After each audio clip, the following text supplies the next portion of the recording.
Hey guys, welcome back to the channel. This is story about what if Naruto learns the secret of the Shadow Clone's memory feedback during the fight with Mizuki part 1. Before I start, please do support for more amazing content and comments for part 2. Do consider to subscribe my channel and share my video to your friends and check out the description as well. Let's start the video. Iruka looked around him in total astonishment at the sea of blonde hair and orange jumpsuits that suddenly were filling his vision that previously saw only a traitor and former friend and colleague getting ready to end his life. He couldn't believe it. His knucklehead prank king of a student had truly learned the Shadow Clone Jutsu in one evening to a level the Chunin had never seen before. He had witnessed the famous Kakashi and other Jonins in his lifetime spawn a clone or 3 before, but never the numbers he was seeing in front of himself at this very moment, and it made him smile to see his worst student finally succeed in something ninja-related. That smile quickly turned into a cough as he was reminded of the injury his former friend had caused him, that led him to be practically lying in the dirt outside of Konoha in the middle of the night as a 12-year-old fought against his former sensei-turned-traitor, Mizuki. The cough rocked his body enough that he gasped out in pain, and tried to concentrate on his young student as he watched a veritable dog pile of orange and blonde deliver an epic beatdown to the Chunin traitor. When his student had left the defeated and unconscious Mizuki to return to one of the few precious people he had in this village, the older Chunin was still in awe at the skill of Naruto Uzumaki, the #1 most unpredictable ninja, that he said something that would change the elemental nations for years to come. Naruto, I'm so proud of you. The Shadow Clone Jutsu, that is one of the original jutsu of the Nidaime Hokage, Iruka gasped between twinges of pain. It was originally created for espionage. Make sure you don't dismiss them altogether. The memory feedback is supposed to be very difficult with more than one clone. Memory feedback. And just like that, the elemental nations changed as a young genin just starting out is given a gift that will rapidly accelerate his growth to unprecedented levels due to a series of unique circumstances, bloodlines and heritage, techniques and knowledge. Naruto's face twitches as he dismisses the 100+ shadow clones of himself one after the other, with each one causing his original body to wince as he is continually inundated with memories of the exact same event happening from hundreds of different perspectives, and each one carries with it just a little bit of knowledge and experience. That knowledge and experience are felt 100 times over by Naruto after 10 minutes of methodically dismissing his shadow clones and assimilating the short battle from several perspectives. Wow, what a rush! Exclaimed Naruto after the last of the clones poofed out of existence, and he once again saw himself jump on the pile, and this time bite Mizuki in the left hand as they attacked and beat him down. You'll have to tell me about that jutsu sometime. It's one I always wanted to learn, replied Iruka-sensei fondly as he watched his young student beam in praise of anyone needing to learn something from him. But then quickly remembering where they were. Iruka-sensei, we need to get you to the hospital, yelled Naruto once he realized his teacher was still bleeding with Mizuki's windmill shuriken still embedded in his back. Can you walk, sensei? Not easily, gasps out Iruka. But you could have some clones carry me, was as far as he got before another poof of smoke and a dozen new clones were spreading out to help lift their teacher. Why don't I escort you first to the Hokage? Spoke a silent new arrival with the white Anbu mask of a cat, as 3 Anbu appeared around them, taking in the scene of the battle quickly, and paying extra attention to the large scroll strapped around every copy of Naruto's shoulder. Yeah, Gigi's gonna want his scroll back, answered Naruto sheepishly, just remembering where he last left the 3rd Hokage and wondering about how much trouble he is going to be in. Wait! Called out Iruka, who turned to Naruto and told him to first close his eyes. After listening to his teacher, Naruto felt his goggles being removed from his forehead, and a cloth being wrapped in its place. Okay Naruto, you can open your eyes now. When he did, he instantly reached up and found a Konoha Hittite where his goggles used to be and a smiling Iruka without his own forehead protector looking at him in pride. You did it, Naruto. You are now officially a genin of Konohagakure.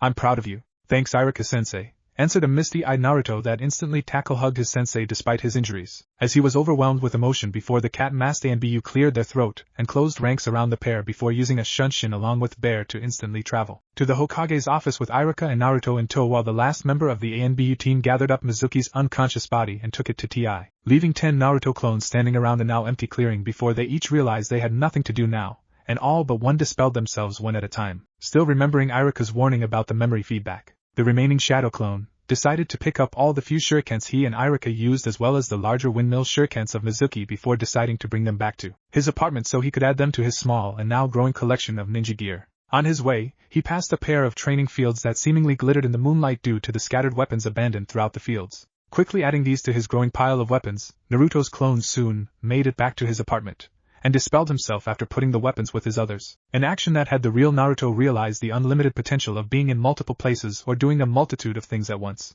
The real Naruto had just been dropped off at the Hokage's office by the Anbu cat, while Iruka was also brought for a quick questioning and corroborating of Naruto's story, before being taken to the hospital to give the old Kage and his young ninja time alone. The man known as the Professor for his large knowledge of shinobi life and all elements of it, was quite pleased with the events of the night as it resolved several problems he was having in regard to Naruto, that no longer caused him any worry. With Naruto now in the Shinobi Corps, he was only answerable to the Hokage, and no longer under any authority from the village council who had been making his life miserable since they found out about the burden he carried. It also pointed out the problem with lessening results coming out of the academy, and discovering a traitor who was seemingly sabotaging his academy students, giving him the right for a complete audit and eventual overhaul of the academy curriculum. It also hopefully spoke of the bias that Naruto had struggled against, and hopefully with that out of the way, and him now on the path to being a ninja, he would excel instead of struggle as he has in the past. Plus, with Naruto now passing with the class of clan heirs, he can include him in the team assignments, and finally get Naruto some of the help he was hoping to give him, as well as reward the Jonin sensei who has asked after his own sensei's son ever since learning of him. A surefire way to both give Kakashi the student he has been asking for, as well as the last Uchiha that the council has demanded, and making it so nobody would have any say in Naruto's development, since it would also then affect Sasuke's. The old Kage was very pleased with how things turned out, even if he went through a severe panic when first learning of Naruto's theft of the Forbidden Scroll. All had seemingly worked out. "Do you have questions for me, Naruto?" asked the old Kage after watching his youngest and newest ninja squirm in the seat he was brought to, as he seemingly struggled to get out what he wanted to say. "Were you ever going to tell me about the Kyuubi?"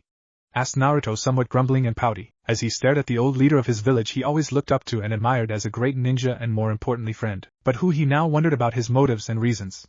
"Or why you only friends with me because of it?" "I am sorry, Naruto. I was always planning to tell you when you were older," started Hiruzen Sarutobi, looking every one of his 60-plus years, as he tried to convince the young boy he cared for so much. "And I would like to think you would still be my favorite even if the Kyuubi didn't exist," he finished with a warm smile directed at Naruto. That did a lot to convince the young genin that his Gigi still cared for him a great deal. "Thanks, Gigi," answered the young Naruto, who then winced slightly as his last clone just finished dispelling himself and providing Naruto with the last hour of looting training, fields for weapons, and his own conclusions about being able to do multiple things at once. "I don't suppose you know something that could help me with my new clones?"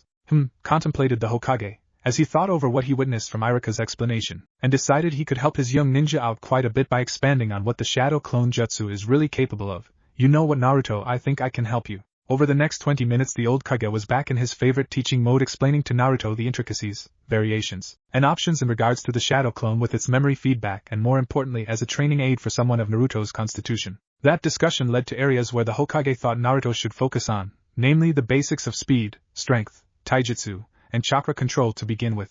He also recommended that Naruto read up on all the things he didn't understand now that he could enter the Shinobi Library, and his education was no longer being hindered. After that he just reminded the young troublemaker that team assignments were in 2 days on Monday at 8 a.m. at the academy, and that he had until then to get ready and prepare for the type of ninja he wanted to be. That discussion was surprising to Naruto when he slowly began the walk home to his apartment just as dawn approached, and thought over all the things he needed to do and accomplish before he would be taken seriously as a ninja, and decided that he should start thinking things through more and have a plan in place that he could try to follow to improve. His first real obstacle no longer mattered, as he was no longer a civilian where he was continually denied entry to civilian stores or the civilian library, and could now enter the Shinobi Library on his own. Deciding that he had nothing better to do at the moment, with so many things still floating around in his head, he changed course and headed to the Shinobi Library where genins were allowed to browse the Leaf's collection of jutsu scrolls, taijutsu styles, and ninja history books. After nodding to the scowling Chunin who glared at him and his Hittite, he emerged inside the first floor of the Shinobi Library dedicated to genin-level shinobi or higher with no real idea on where to begin. Walking into a quiet corner, he decides to simply make a bunch of clones and start grabbing things off the shelves to see what's available. And a large explosion of smoke later, and there are easily 50 cones looking around the shelves before quickly grabbing the nearest books and scrolls and starting the long process of going through it all. Naruto, not being used to reading much, quickly grew bored after grabbing a book on the Warring Clans era and banged his head against the table. This action was mirrored by almost half of the 50 cones he created, who like him were unaccustomed to reading much and growing frustrated at the slow process but were not made of as strong of stuff as the original, causing almost 2 dozen clones to dispel themselves with a hit to the table at almost the exact same time. The poofs of smoke were then accompanied by the groan of pain from the original Naruto, who was quickly being inundated with almost 2 dozen memories in an instant of all the different books he started. Surprisingly, it only took a few seconds for all those memories to resolve themselves and get fit into the brain and understanding of Naruto to where he almost instantly felt just a tiny bit smarter and more capable of prolonged reading. Deciding to again spawn several dozen more clones, Naruto had most of them pick up where their previous clones started and abandon their books when knocking themselves out, while the others went looking for more things to read up on. After another half an hour of this, several of the clones near one section of the library started cheering and getting much louder, prompting the original to investigate the noise.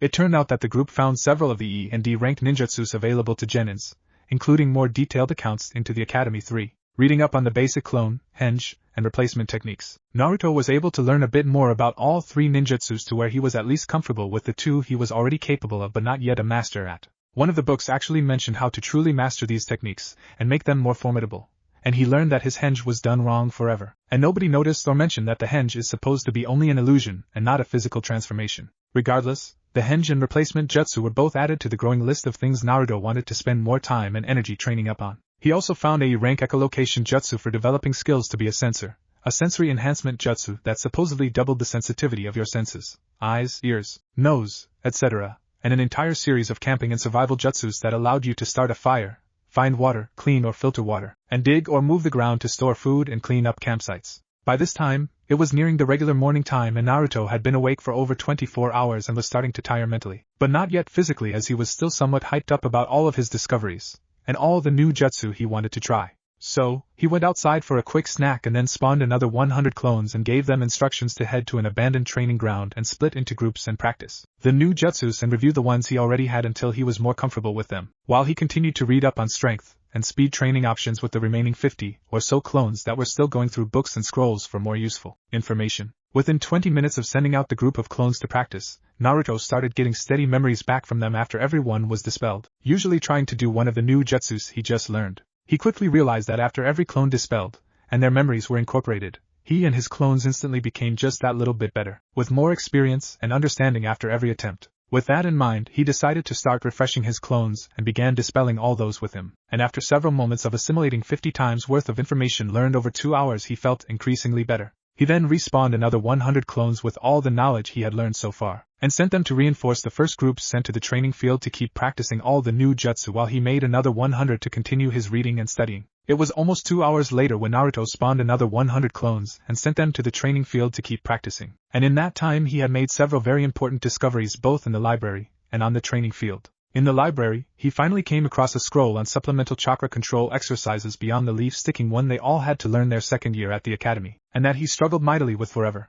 After reading about the exercises, and hints and problems others encountered, Naruto finally realized his basic clone problem too. He simply had too much chakra and nowhere near enough control. Likewise, all of his jutsu were huge chakra sinks as he had no control to regulate chakra flow, and usually just overloaded them with chakra until they worked in some fashion. This worked for everything except the bunshin, which was unusable to someone with too much chakra and not enough control, and subsequently turned his illusion henge into a solid transformation as the chakra cost was 10 times what anybody else ever put into the henge jutsu. Reading up on chakra control, and the various exercises as well as the benefits and drawbacks had Naruto cursing the academy instructors for sabotaging him with unhelpful hints about putting more chakra into things, probably to try and get him to burn out his chakra coils, a very damaging and potentially deadly affliction that affects a few people every generation. Now knowing how important chakra control is to his health, and his ability to throw ninjutsu around like candy due to his large chakra capacity, Naruto realized why his Jiji told him to work on the basics as this alone will prove the most beneficial to Naruto's continued development.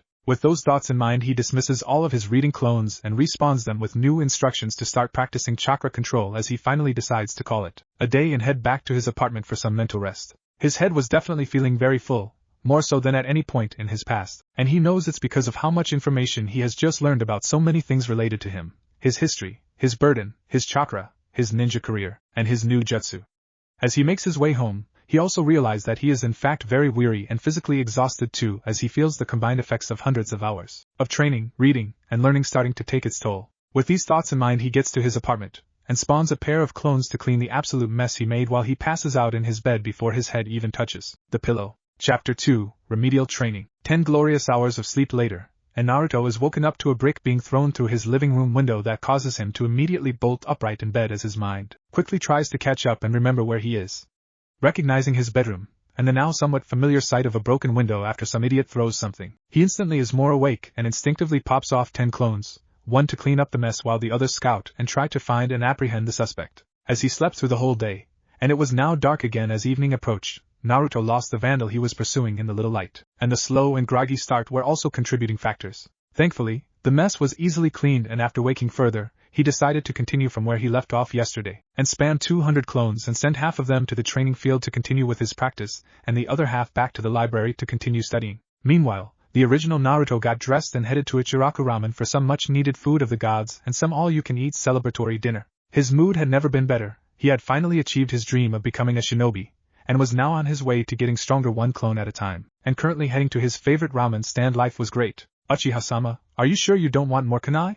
Free for our favorite new genin, came the loud and sleazy voice of Himuro-buki, the leading weaponsmith in Konoha for several years, and also a royal ass-kisser and member of the civilian council that favored the last loyal Uchiha something fierce. Naruto just scowled as he watched the sleazy weapon merchant try to give away more stock to his hated rival for nothing other than his family name, and it really pissed the young blonde off.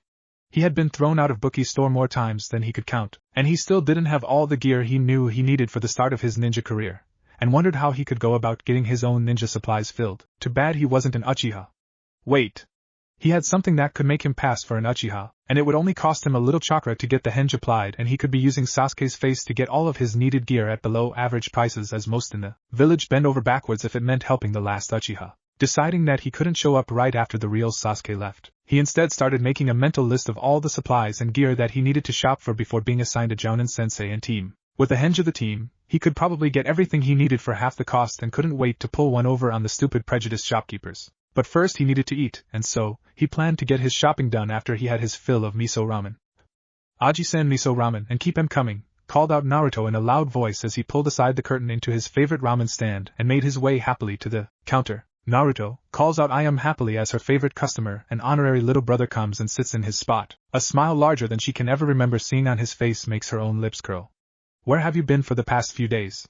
Dad, get out here, Naruto's here. Despite all the recent changes in such a short amount of time, and everything he has learned in the last few days, Naruto was still very much the same loud obnoxious bragger, and couldn't stop himself from grabbing and showing off his Hitaiite and his megawatt smile. Eyes widened at seeing the symbol of their village on Naruto, and couldn't be happier or prouder of her little brother, and smiled back congratulating him when her father finally stuck his head through the kitchen curtain. I like the new accessory, Naruto, the symbol of the leaf looks good on you, came Tsuchiya Chiraku's happily worded praise before ducking back into the kitchen and then emerging again a moment later with a steaming bowl of miso ramen for his favorite customer, who had reason to celebrate it seemed. Databeo, exclaimed Naruto with enthusiasm as his eyes followed the approaching bowl of heavenly goodness and his smile never wavered. And thanks, old man. Naruto paused barely enough to say thanks and break apart his chopsticks before attacking the bowl of miso ramen with gusto, as he finished in moments, and over the next half hour put away a dozen bowls of his favorite food with no end in sight. After the first 2 bowls, he was able to slow down enough to talk to Ayam and old man Tucci between kitchen runs for more food, and tell them all about failing the exam and ending up being tricked by the traitor Mizuki to steal the forbidden scroll. He didn't go into too many actual details but was able to give the pair a good picture of basically what happened, and what he has been doing since. The Ichiraku family couldn't be prouder or happier for their young friend, whose dream of becoming a ninja and eventually Hokage was very well known. They knew how he was treated by most in the village, and knew all the difficulties he constantly had to overcome and deal with, and had always felt for the spirited boy. Seeing him happy, and seemingly turning his life around for the better, had them both overjoyed and also a little worried for their emotional friend, as they knew the dangers of the ninja life despite being civilians. Just make sure you train hard, and always be careful, we wouldn't want anything to happen to our favorite customer, pleaded Ayam as she watched the younger boy demolish his 15th bowl of ramen and finally seemed to slow down. Databeo, Ayam Nechan, responded an excited 12-year-old to his favorite people in the village outside of Gigi and Irika-sensei. Once he was finally finished eating, he paid a tidy sum to the 2 Ikarakus for all of his food, and then decided on his plan to get supplies cheap by henging into Sasuke. He had 3 stops to make to get all the supplies he had slowly been thinking about, and decided to make Buki's weapon shop the last one. With that in mind, he headed towards the heart of the merchant district where his first stop was, Higurashi Outfitters. Higarashi's is where you go to get the very best of custom and overly specialized weapons, and not necessarily the shopping place for fresh out of the academy genin. But they sold one thing that Naruto had seen mentioned several times in all of his recent reading, and that was storage scrolls and Fuinjutsu supplies. The art of sealing instantly caught Naruto's attention while doing all of his research, as his life was defined by the seal for the Kyuubi, and storage scrolls were just about the coolest and most helpful things to use. So, before ducking into the store, Naruto henged to look like Sasuke Uchiha, and entered the large high-end weapon shop with his head held high, and an arrogant sneer on his face, that he thought resembled the team pretty well.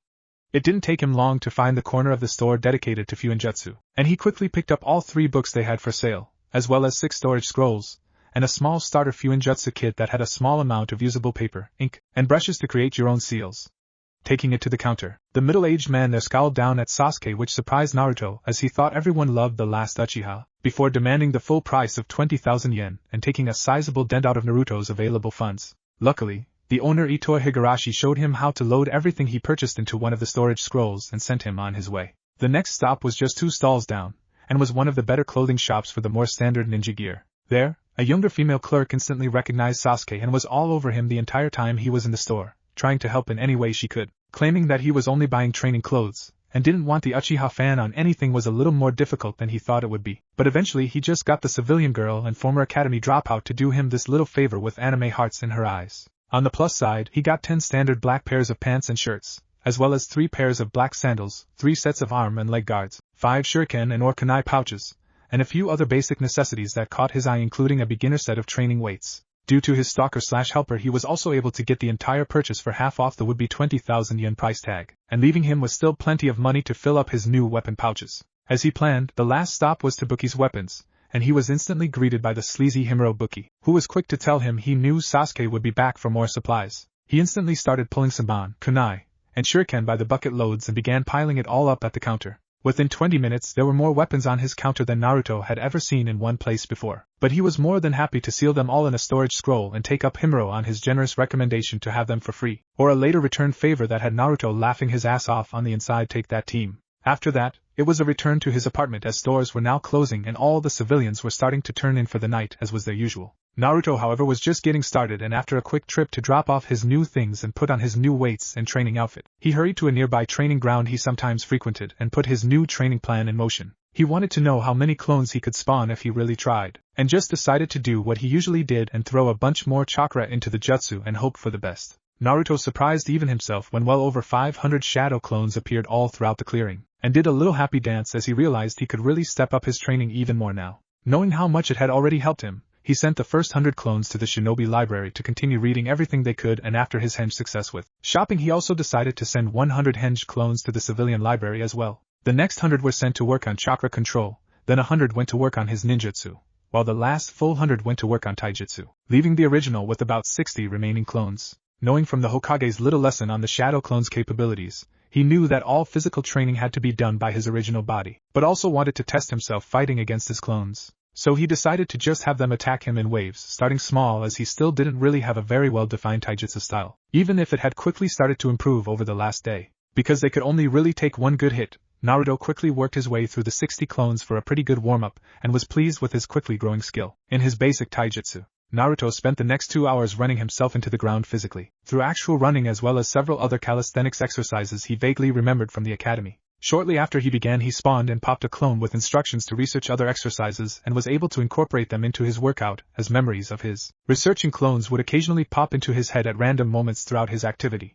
At the end of 2+ hours, as the hour approached midnight, Naruto felt that his chakra had recovered enough to try another mass clone creation, and this time was able to spawn over 650 of the doppelgangers. Knowing that his library clones only needed a few replacements, he sent 24 to each library with focusing instructions for the civilian side to start on learning about the body and ways to improve it without chakra. He then sent half of the remaining 600 clones to the group working on taijutsu, as they had suffered the most losses due to their activity, and then split the remaining 300 in half and sent each group to one of the 2 remaining groups, chakra control and ninjutsu. These last 2 groups had not lost too many people, as they only expired when they screwed up a jutsu, exhausted their chakra supply, or got too close to a neighboring clone. With all of his clones now occupied again on improving his basics in the areas he had them working on, he stopped by the small stream in the training ground and got a long drink before once again starting up his physical exercises. He ended up doing the exact same thing another 2+ hours later at 2 a.m., and spawned as many clones as he could with his recovered chakra, adding them as reinforcements to all his others still out there before getting a long drink and small snack of 3 ration bars and starting up the physical exercises once again.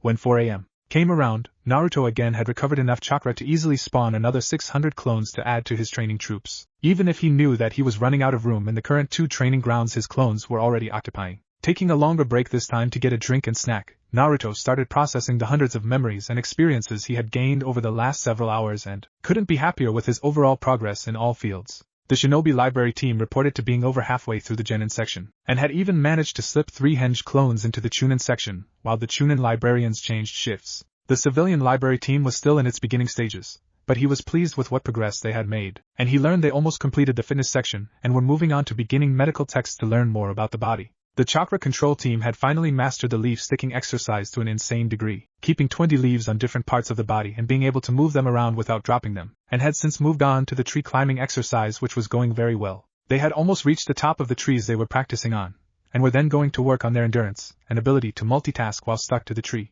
The book mentioned being able to fight or train while stuck to the tree for over an hour, as the ultimate test of this skill's mastery, and Naruto was planning to master each of these skills before moving on to the next chakra control exercise on the list, water walking. The taijutsu team was moving along relatively well, but without a specific style or proper instruction. He was kind of stuck as an unpredictable brawler, just practicing the few limited moves he knew to exhaustion. His moves were getting increasingly better, but they still lacked the cohesiveness of a true style or the fluidity of a master of the art. He was hoping his Jonin instructor would be able to help him pick out and practice a taijutsu style that was more tailored to him so he could really improve in that area too. The ninjutsu team was probably the most behind and uncoordinated, as there were now a half-dozen skills and jutsus that they were trying to learn and master simultaneously. The first jutsu he had really tried to master was the kawarimi or replacement technique, and he reasoned that it was probably best to learn to dodge and stay alive first before moving on to others. Likewise, after that first day, his replacement was practically flawless now, and he only needed to keep working on his speed with the technique as he continued to dedicate several clones to continually improving it, as well as his hand science. With the help and increase in his chakra control, by the end of that second day he was able to get the standard henge illusion, and not just his overpowered true transformation, but still couldn't produce a viable Bunshin clone, although he was getting closer. The survival skill jutsus were all coming along really well, as he was able to start fires, find and filter water, move earth for fire pits, latrines, and the cleanup of campsites and food preservation. He was also now working on some of the tracking and hunting skills he read about in the hopes of surviving out of the village while on missions, and couldn't be happier to find a way to not always have to eat ration bars. The only problem the ninjutsu team was having was related to the two sensory jutsus Naruto picked up, the echolocation one and the enhancement one. He didn't understand the concept of echolocation, and it made it really difficult for the young genin to do anything more than expelling chakra into his surroundings with no understanding of any feelings he was picking up. The enhancement one he was capable of pulling off, but it left his head spinning, his eyes stinging, his nose burning, his ears ringing, and in no condition to do anything other than want to curl up in the dark and quiet. Finished with his break, he was just getting up to start another round of physical exercises when he saw just at the border of his training ground a pair of green blurs, and heard the unusual sounds of two men screaming about their flames of youth as they raced past. Amazed at their speed and dedication, as it was just 4 a.m., he shook his head and with a more determined look on his face jumped right back into his physical exercise. He was pleased to discover too, that his speed had almost caught back up to normal even with the first level of weights on, and knew he would be turning them up a level soon. At the next 2+ hour interval, it was nearing 7 a.m. and the village was truly starting to wake up and come alive, and Naruto was slowly becoming more weary and tired both mentally and physically. So this time, after spawning another 600 clones and sending them off to reinforce their brethren, the real Naruto headed towards Ichiraku's ramen to partake in some breakfast of the gods, and a well-earned break. It was somewhat amusing to see Tucci and Ayam again so soon, since he had just had dinner there several hours and several hundred clones earlier. Back again, Naruto? Asked Ayam as she saw him approach their stand while cleaning up the counter and finishing the last few tasks before opening. You bet I'm starved, responded the young blonde tiredly as he seemingly dragged himself to his usual seat. Can you get me at least 5 miso ramens to start? Sure Naruto, replied Ayam as she looked at her young friend with concern, as she rarely saw him that tired or worn out. Are you alright? Yeah, responded Naruto with a little chuckle to himself, just training a lot. Oh well, that's good, came Ayam's reply, before calling into the kitchen to her dad for Naruto's order, before continuing around their little restaurant and preparing everything to open, while peppering the young blonde with questions about his training schedule as he obviously wasn't keeping normal hours. Naruto told her a little bit about the shadow clone, and the memory transfer, and then what all was going into his training and why the schedule was so wonky until team assignments tomorrow morning on Monday. His plan was to continue training through today until he dropped hopefully this evening, and then sleep it all off and be ready and refreshed Monday morning. He didn't know what to expect from team assignments, but had read enough to learn that every genin team consisted of 3 genin and 1 jounin sensei at least until chunin exams where promotions usually broke up the genin teams. Naruto was somewhat worried about the makeup of his future team, as there were not a lot of people in his class or any of the others that he liked and got along with. What if he got paired with someone who hated him and wouldn't work with him, or with some losers that are likely to get themselves killed the first time they face any opposition? Not to mention, his jounin sensei might not be a good teacher, or hate him or the kyubi and hold it against him, or any other scenarios he was dreaming of and possibly dreading. Well, there wasn't much Naruto could do about worrying over something that hasn't happened yet, or plan for all possibilities, so he instead just tried to keep an open mind and promised to work hard. He wouldn't stop training, that was for sure, and as long as he was doing that, he felt that he was improving and working towards his goal of being a kick-ass ninja and Hokage. Finishing up his 7 bowls of ramen, he thanked Ayam and Tucci before returning to the training ground he had been using and jumping right back into his physical exercise. Needing another bigger food break around lunchtime, after another longer exercise circuit and spawning of 600 clones, Naruto decided to try somewhere different, as his reading on nutrition showed that his diet was severely lacking in a lot of the essentials he needed for growth. Needing to incorporate more protein and vegetables, he ended up going to a nearby barbecue restaurant that Choji and Shikamaru from his class often frequented, and he at least knew of. Deciding to play it safe, he hinged into a nondescript person before entering the restaurant, and being led to a counter with a small grill in front of him, he started ordering everything to see what he liked the most. After a large meal where he tried several different types of meat and vegetables, and discovered that they weren't all horrible, Naruto was pleased with ordering seconds of his favorites, and really enjoying them. That afternoon, Naruto first upped his training weights to the second setting before attacking his physical exercise once again, and pushing himself to always go faster and longer in order to improve. Around 3 in the afternoon, Naruto's chakra was recharged enough to spam another 700 clones that he quickly put to work reinforcing others and also setting a group aside to just work on hand seals. By that evening, when he practically collapsed onto his stool at Ichiraku's counter, Naruto was beyond fried mentally and physically and not really looking forward to assimilating all the remaining clones' memories and experiences. But first, he needed some serious food and asked his favorite father and daughter pair if they could make him a loaded miso ramen with additional vegetables so he could try and get a more balanced diet. They agreed to make him his own batch under 2 conditions, the first of which was they had creative control over the ramen still and could add things they felt were important that he might not know about. The second was that he had to pay for and eat at least 10 bowls any time they made him his own batch, otherwise they would be losing money. The 10-minute wait for a new batch to get cooking was pretty difficult for the overly hungry young genin surrounded by the smell of his favorite food, but he was able to remain seated and patient as he mentally reviewed anything else he needed to accomplish before team assignments. When he finally was delivered a large bowl of steaming ramen, he almost cried out in thanks due to his massive hunger, and then in praise at the wonderful creation of the gods after his first taste. Easily plowing through over 10 bowls, Naruto ended up eating the entire batch of his new Naruto special ramen asterisk, and happily paid the Ichirakus and promised to return for more. Naruto then decided to head back to his apartment now that evening was approaching. His bone-weary tiredness was starting to affect him, and he knew he needed some serious sleep to recover from the almost 22-hour training day he just finished. Getting back to his place, he quickly got ready for bed and lay down on his lumpy old mattress, before beginning the long process of dispelling all of his remaining clones scattered throughout the village.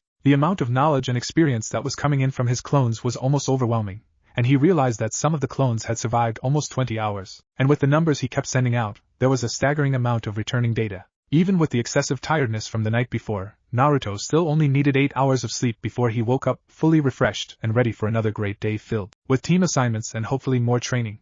As it was still only 6 in the morning, Naruto quickly put on a training outfit and made just a dozen shadow clones to clean up his apartment, make repairs to the broken window, go grocery shopping and prepare breakfast while he went for a morning workout. Keeping his training weights at the second stage for now, he pushed through a reduced physical workout until just after 7 a.m., when he returned to his apartment for breakfast, and to gather his things and head to the academy by 8 for team assignments, excited about what this first chapter of his ninja career would entail. Naruto special ramen, more protein and vegetables than usual, but much better for a growing boy and ninja. Chapter 3, Team Assignments. Naruto arrived at the academy with 10 minutes until 8, and quickly made his way to his old classroom to learn about his new team assignment and Jounin-sensei, and he could barely wait to get started.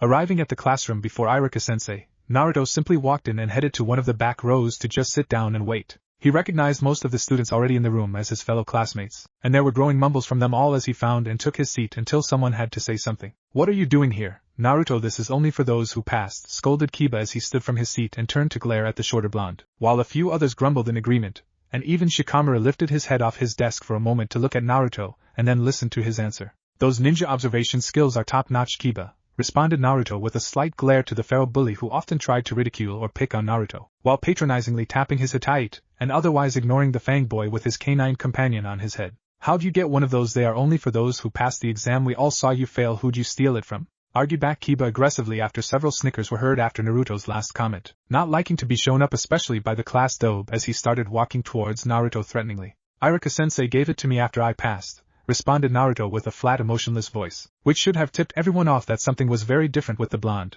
and to stop antagonizing him.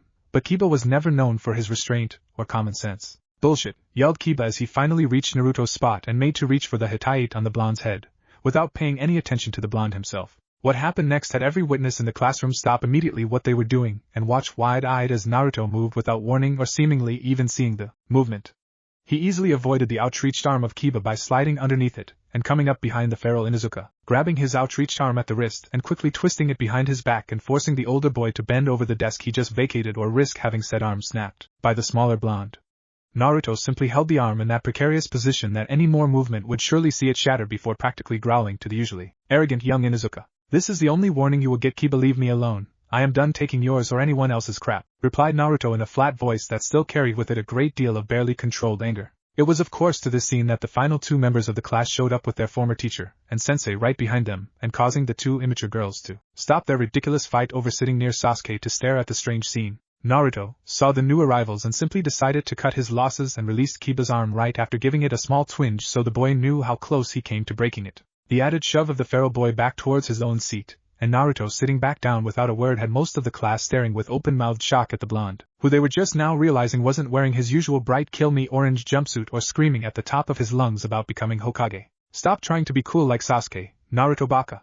Yelled Sakura Haruno after she regained her equilibrium from the unusual scene, and glared at said blonde before turning to the object of her affection, and seemingly swooning before parking herself at the desk right next to the last Uchiha. The other girl, however, a fellow blonde named Ino Yamanaka, just continued to stare at Naruto as though she was seeing him for the first time, and something about him triggered a memory that she tried to hold onto but couldn't. Ignoring it as unimportant for now, she instead found a seat on Sasuke's other side and proceeded to stare lovingly at the emo Avenger and forgetting all about her fellow blonde classmate.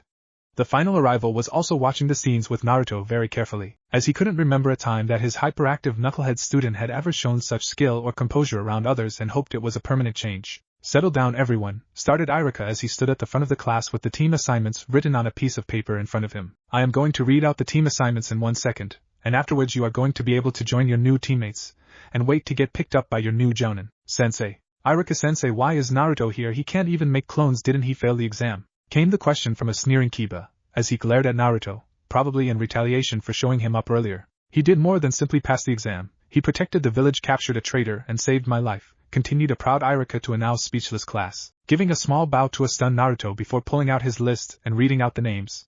Team 1 is. Naruto only somewhat paid attention to all the team assignments, as he was shocked by Iruka's honest and blunt admission and bow of thanks. He was then just listening for his own name to be called, and still somewhat embarrassed by the looks others were now occasionally sending him. Glancing around the room, he was reminded of some of his reading on the history and clans of Konoha and how unusual it was that his academy graduating class had so many heirs to those clans, and wondered if it would be important in the future. Team 7 is Sasuke Uchiha, Sakura Haruno, and Naruto Uzumaki. Your jounin sensei is Kakashi Hatake, continued Iruka without pausing, despite the high-pitched squeal of Sakura when she realized she was on her true love's team. Her scream drowned out the many groans from the other fangirls who now missed out on being with the last Uchiha, and Naruto slamming his head down into his desk knowing this team would be really difficult with the antisocial and arrogant Sasuke, and the useless fangirl Sakura, whose only thing they had in common was their mutual dislike of their final teammate. Iruka continued on with teammate that had Kiba Inuzuka, Shino Aburame Hinata Hyuga, under Jounin Kurenai Yuhi, and Team 10 with Choji Akimichi, Shikamaru Nara,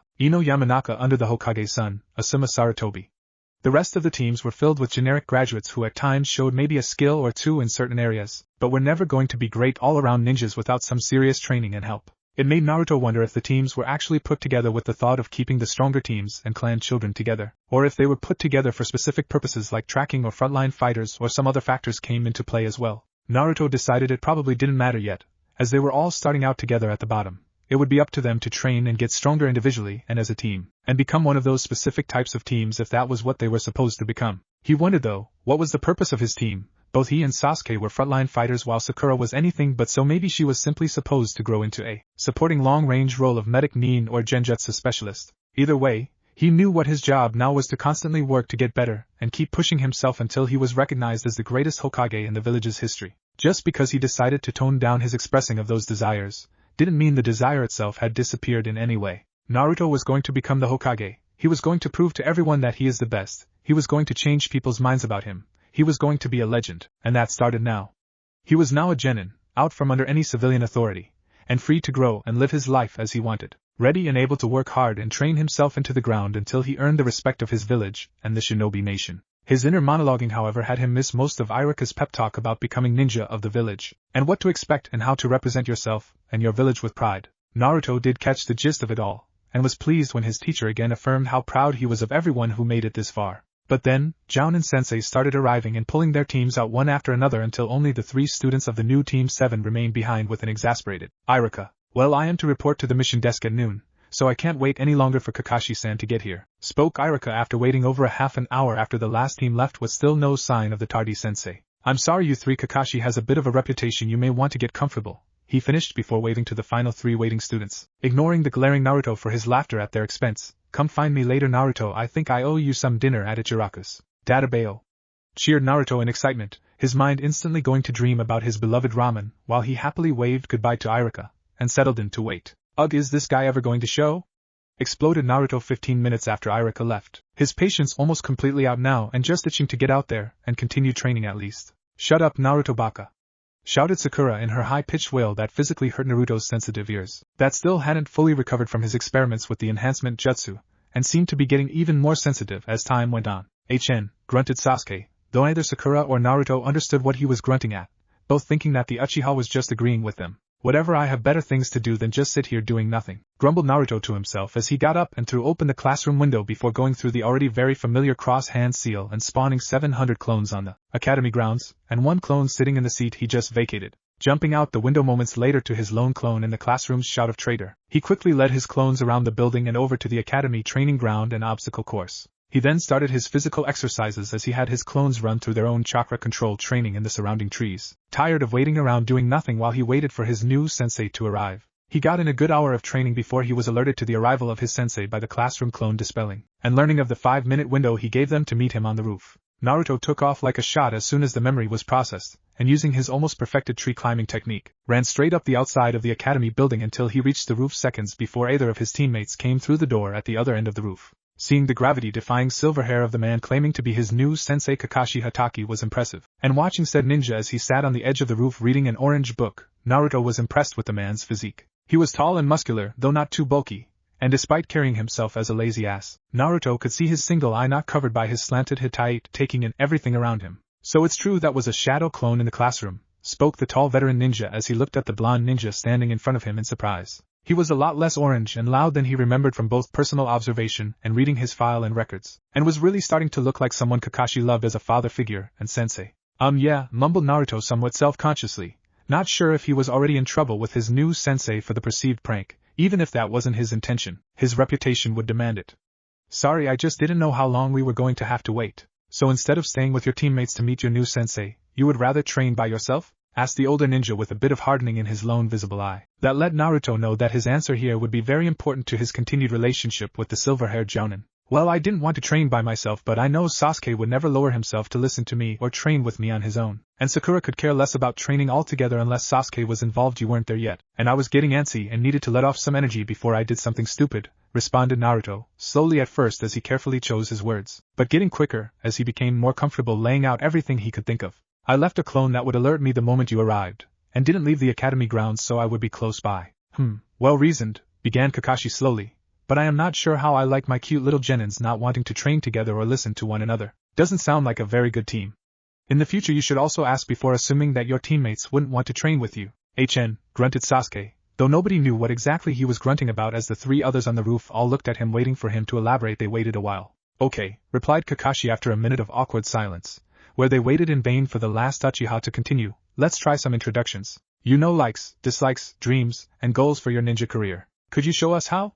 Asked the timid Sakura, having a hard time trying to understand what was going on, and what their new sensei wanted or was getting at with his questions of Naruto, and the blonde's responses were rather cutting for the usually goofy and lovesick Naruto. Sure, replied the silver-haired jounin with an eye smile that had all 3 genin looking at him in shock at how he does it. My name is Kakashi Hatake. I have a lot of likes and dislikes. My dreams are not for your young ears, and my goal is to never mind, not important. Sakura looked at her sensei in open-mouthed shock. They didn't learn a single thing about him other than his name, which they already knew before this. Turning to her 2 male teammates, she noticed that Naruto had a slight glare directed at their sensei, while Sasuke was so cool and seemingly ignoring everything around him, sighing in happiness that she was now on his team, and was afforded the opportunity to watch her crush every day. She couldn't be happier and didn't want anything to ruin this, and that included Naruto baka. Pinky, why don't you go first? Returned Kakashi with an eye smile at Sakura's frown and scowl at her nickname. I am Sakura Haruno, she started. I like. The starry-eyed stare and drool at the object of her affection left little to the imagination as to who she was referring. And I dislike Ino Pig and Naruto baka. My dream is to, again with the drooling stare at the last Uchiha, accompanied by a giggle this time. And my goal is to start a family. Another drool-filled stare that had Kakashi raising his eyebrows in shock at the overly obsessed fangirl. You next, broody, replied Kakashi with a shake of his head to clear it of the insanity that was his only female genin. Sasuke Uchiha, grunted out the last Uchiha unpleasantly, probably still suffering from internal convulsions from the fangirling he just witnessed. I have no likes, and I dislike most things. My dream, no, my goal is to kill a certain man and restore my clan, and I won't be held back by others. Kakashi couldn't believe that these two were the top shinobi and kunoichi in the graduating class. They both suffered serious delusions and they were going to get someone killed one day. An overly obsessed fangirl with no strength or skills or even the desire to train and become a ninja, and a brooding nutcase, who is most likely an undiagnosed psychopath with both an inferiority and superiority complex according to his academy records. That neither of them value Naruto is a given after learning what he did, and made the blonde kid's earlier declaration about not training together pretty accurate. And also Sasuke was going to have problems with any teammate or fellow ninja of the leaf with an attitude like that. Okay Blondie, you're up, continued Kakashi, seemingly uninterested, but in fact very curious about the boy he was most looking forward to working with and getting to know, as he reminded him so much of four of his most favorite people, Minato, Kushina, Rin Obito. My name is Naruto Uzumaki, responded the blonde genin more seriously than what anyone expected from the usual loud-mouthed prankster, but still not without some of his original personality shining through. I like training in ramen, especially Ichirakas, and dislike the 3 minutes it takes to heat instant ramen, and those who can't tell the difference between the kunai and the storage scroll it's sealed in. My dream and my goal is to be the greatest Hokage in Leaf's history and someday start a family. Kakashi was mildly impressed with Naruto's introduction. He seemed much more mature and prepared for what was to come. Even his proclamation of wanting to become Hokage was said so matter-of-factly that it didn't seem like a childish boast, but the realistic goal he would do everything in his power to make happen. The part about the kunai and storage scroll said a lot about how he viewed his biju burden, and spoke well of his continued good spirit and attitude towards others despite having every reason to hate the village that scorned him his whole life. He actually found himself looking forward to training and working with Naruto, hoping to see more of his former friends and his new charge's actions and mannerisms, which were a perfect mix of all four of his deceased friends. He had the look of Minato, the mannerisms and verbal tics of Kushina, the burden of Rin and Kushina, and the attitude and openness of Obito. He really was a unique blend of traits and qualities, and Kakashi was actually finding himself excited to bring out the very best in one of his new students, and hoped they could get past their issues and work together. The problem he now faced was really on how to get these three very different young genin to work together, because he already knew that he couldn't fail this team with the last Uchiha on it, and the true legacy of the fourth. The civilian and shinobi councils both were putting pressure on the Hokage to pass Sasuke Uchiha and get him onto the mission rotation as soon as possible. Maybe that is the real reason Naruto was included in Sasuke's team. Both councils would never risk the Uchiha just to continue blocking Uzumaki from advancing, as was seemingly the case in the past. Okay, good, replied Kakashi to his young team of genin. Now, tomorrow we will have our first mission, so you better prepare tonight. What kind of mission? Asked Naruto in excitement. Survival exercises, responded the older jounin lazily. With just the four of us. What kind of mission is that? Asked Naruto, thinking they would be doing something awesome. Didn't we do survival exercises at the academy? Added Sakura softly. Oh, these aren't like the academy survival exercises at all, answered Kakashi with a bit of an eye smile that did not seem nearly as friendly as any earlier ones he sent to his genin. Only 33% passing rate, and all the failures get sent back to the academy for another term. What? Shouted both Naruto and Sakura almost simultaneously, while Sasuke also looked on in surprise and a little uncertainty. But, we already graduated, continued Sakura. What about the exams we just took to pass the academy? Those were just to weed out the hopeless cases, responded Kakashi with a bit of pleasure leaking through his voice as he crushed the three genin's hopes. The ones that pass that test are just the ones who have the potential to become genin. I'm the one who gets to decide whether the three of you actually pass or fail. Be at training ground 7 by 5 a.m. tomorrow morning with all your gear and weapons, and don't eat breakfast unless you want to throw it up. With that, the jounin Kakashi disappeared with a shunshin in a poof of smoke that left Leaves and three angry and or worried potential genin behind. Sakura was terrified of another test, but hoped that her true love would win the day, and that her destiny to be with Sasuke would allow her to pass this test with ease. Sasuke was a bit worried about the test, only because it was another obstacle for him to get past on his bid to reach and surpass Itachi, and hoped his loser teammates didn't get in his way. Naruto was probably the only one of three with an idea of what was actually at stake. Having failed to become a genin now for 3 terms, he knew that he wasn't going back to the academy by any means. If that meant going all out and preparing for anything to ensure he passed, then his new sensei wouldn't know what hit him. He gave them all day and the night to prepare, and even the training ground where the test would go down. Naruto decided that it was about time he used his prankster mentality, and really tipped the scales in his favor, and decided to head to the mentioned training ground early to get a feel for the terrain, and start trapping the shit out of it in preparation. He also thought about what Kakashi did tell them, and realized that he was trying to set them up to fail by recommending they not eat and have any energy for the test, hoping they would handicap themselves from the start. The other part that stuck out to Naruto was the 5 a.m. start time. This being earlier than most ninja teams began their day, as most ninja did individual training in the morning before getting together with their teams. Naruto has been around the village enough at odd times to know that few missions started so early and less time sensitive, and wondered if his sensei was planning to be late as well again tomorrow, as that would fit into the misdirection he seemed to provide for the rest of the instructions. If he was wrong, it shouldn't be a big deal for Naruto, as he has only ever thrown up food when it was completely rotten or spoiled, and never from just overeating or over-training. So, with those thoughts in mind, he started planning out how much time he had left until the test started tomorrow morning, and how many clones he wanted to put on this assignment versus continuing his training. Spawning the well over 800 clones now, he split them in half, and had one half continue the training schedule he had been operating under for the past few days before sending the remaining 400 clones to Training Ground 7 to first scout, and then trap the hell out of it while he went back to his physical exercises after upping the training weights to the third setting. Naruto was able to get in almost 4 hours of speed and weight training, and had worked himself back to his normal speed, despite still having the training weights set to the third setting. He thought about reducing the training weights so he could show off his greater speed, but thought it would probably be better to have that ace up his sleeve in case he needed something to tip the scales later, and wanted it to be a surprise the first time he went against Sasuke. Besides, getting his speed back to where it was in the academy with the training weights on was quite the feat of only 3 days of hardcore clone training, as most took weeks to get past the first setting. Naruto was really starting to see how amazing and powerful his new shadow clone technique really was when he thought back to how far he progressed or grew in just these last 3 days versus the 3 previous terms of academy instruction. He also realized that he was actually helped greatly by the stupid fox sealed in him, as all his sore muscles were constantly being filled with Biju chakra and refreshed and repaired from the overworking. This constant repairing of torn and sore muscles actually made them grow back stronger and denser, and allowed for his body to recover from injuries and ridiculous levels of training much quicker than most, and was a real benefit to the training method he had developed. Realizing that it was nearing dinner time, he decided to spawn another round of 800+ clones to reinforce both the others he already had training on their own and those trapping Training Ground 7 in preparation for tomorrow's Genin test. With that taken care of, he headed towards the Hokage's tower and the mission desk, where Iruka said he was working this afternoon to take him up on his offer of free Ichiraku ramen. It was as he was nearing the mission desk that he encountered his first glimpse of one of the other passing Genin teams, as Kurenai Yuhi was leading her 3 young Genin outside after seemingly finishing their first mission of their career based on the proud looks of accomplishment they all wore. Hello Naruto-kun, whispered a shy Hinata Hyuga as she saw the young blonde boy she had crushed on for years in the academy, which had both Kiba and Shino come to stops as they watched the usually loud Mao Uzumaki approach them, both noticing the more confident and casual way he moved since the end of their academy days not too long ago,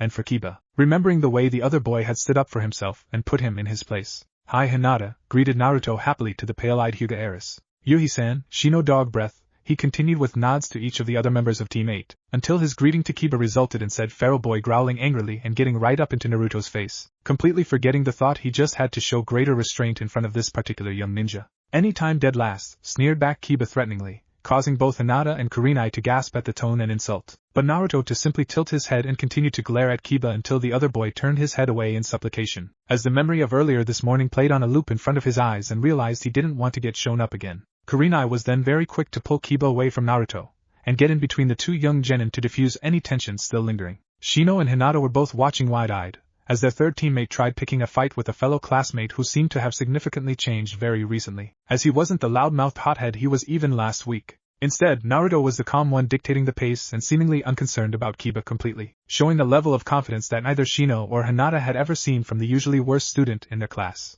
Deciding that something serious had really changed with Naruto, they both promised to themselves that they would be looking into this change, and hopefully trying to get Kiba to back off, as the Naruto they see now isn't the same doormat he was just a few days ago. Sorry Uzumaki-san, placated Kurenai after a moment of staring down her feral genin and getting him to back off completely, and hang his head like a kicked puppy. We are going to be working on Kiba's temper and attitude a lot over the next few weeks. You might also need help removing the Uchiha pole of arrogance up his ass, mumbled Naruto quietly, but not nearly quiet enough to get past Kurenai or Shino's bugs, causing them to both look at Naruto in shock for taunting Kiba some more and also giving a very telling statement about his own arrogant-ass teammate. Oh well, see you all around. By Yuhi-san, by Shino, by Hinata, congratulations on passing. With that, Naruto left the somewhat stunned Team 8 behind as he entered the mission office by himself, ignoring the open-mouthed stare of several others who were nearby and witnessed the recent confrontation. Many of them wondered about the many changes to Naruto, as he wasn't overly loud or obnoxious, but still rather argumentative and a little hot-headed. Team 8 was probably analyzing the encounter the most, as it involved one of their own, and his relationship with what most people assumed was a useless waste of space in Naruto, but who in fact had started to show real promise of late. Naruto was oblivious to the stares and whispers that followed him practically everywhere, primarily just out of habit, but even he could tell that a lot of the looks he was receiving over the last few days were starting to change, especially among the ninja population, where before he always saw raw hatred and or total disgust in the eyes and faces of both the civilians and shinobi alike. Now he was starting to recognize other looks of speculation, or even a few small nods of acknowledgement. He hoped that it signified a change in how the village saw him as a whole, but knew he would have a long way to go until he won the acceptance of the Leaf Village. For now, he was content with his growing skills, newfound maturity and intelligence, and beginning the career he always dreamed of and would worry about all the other things he couldn't completely control at a later point. He quickly found Iruka-sensei sitting at the same mission desk he often would watch his surrogate grandfather, the Hokage Hiruzen Sarutobi, operate out of during the days when he could get away from the paperwork in his office. Unfortunately, he also noticed that his favorite teacher was in the process of being yelled at by an overweight civilian demanding that somebody complete the D-rank mission he requested of painting his fence. "If the painting is pretty straightforward, and you don't mind me working on it, I bet I can knock it out pretty quickly," interrupted Naruto as he approached the pair, and instantly had the yelling civilian turn towards him with a glare. "You?" questioned the middle-aged man with the small beady brown eyes, as he continued to glare at the young blonde, weighing his hatred of the demon child against his desire to get his fence painted. "If you can get it done before the sun rises tomorrow, I will allow it." "Great, just show my team where you need us," responded Naruto, who quickly formed a cross-hand seal and spawned 10 shadow clones, who were all lined up standing at attention, ready for orders. "Is that all right with you, Iruka-sensei?" "Sure, Naruto, and thanks," responded his former academy teacher in somewhat stunned shock at seeing the usually hyperactive and obnoxious boy acting so mature and professional, and also really helping them out by taking that mission today. So, with the 10 Naruto clones following the older civilian man back to his house to paint his fence, the real Naruto turned to the still somewhat stunned Iruka and grinned wide, showing off his teeth.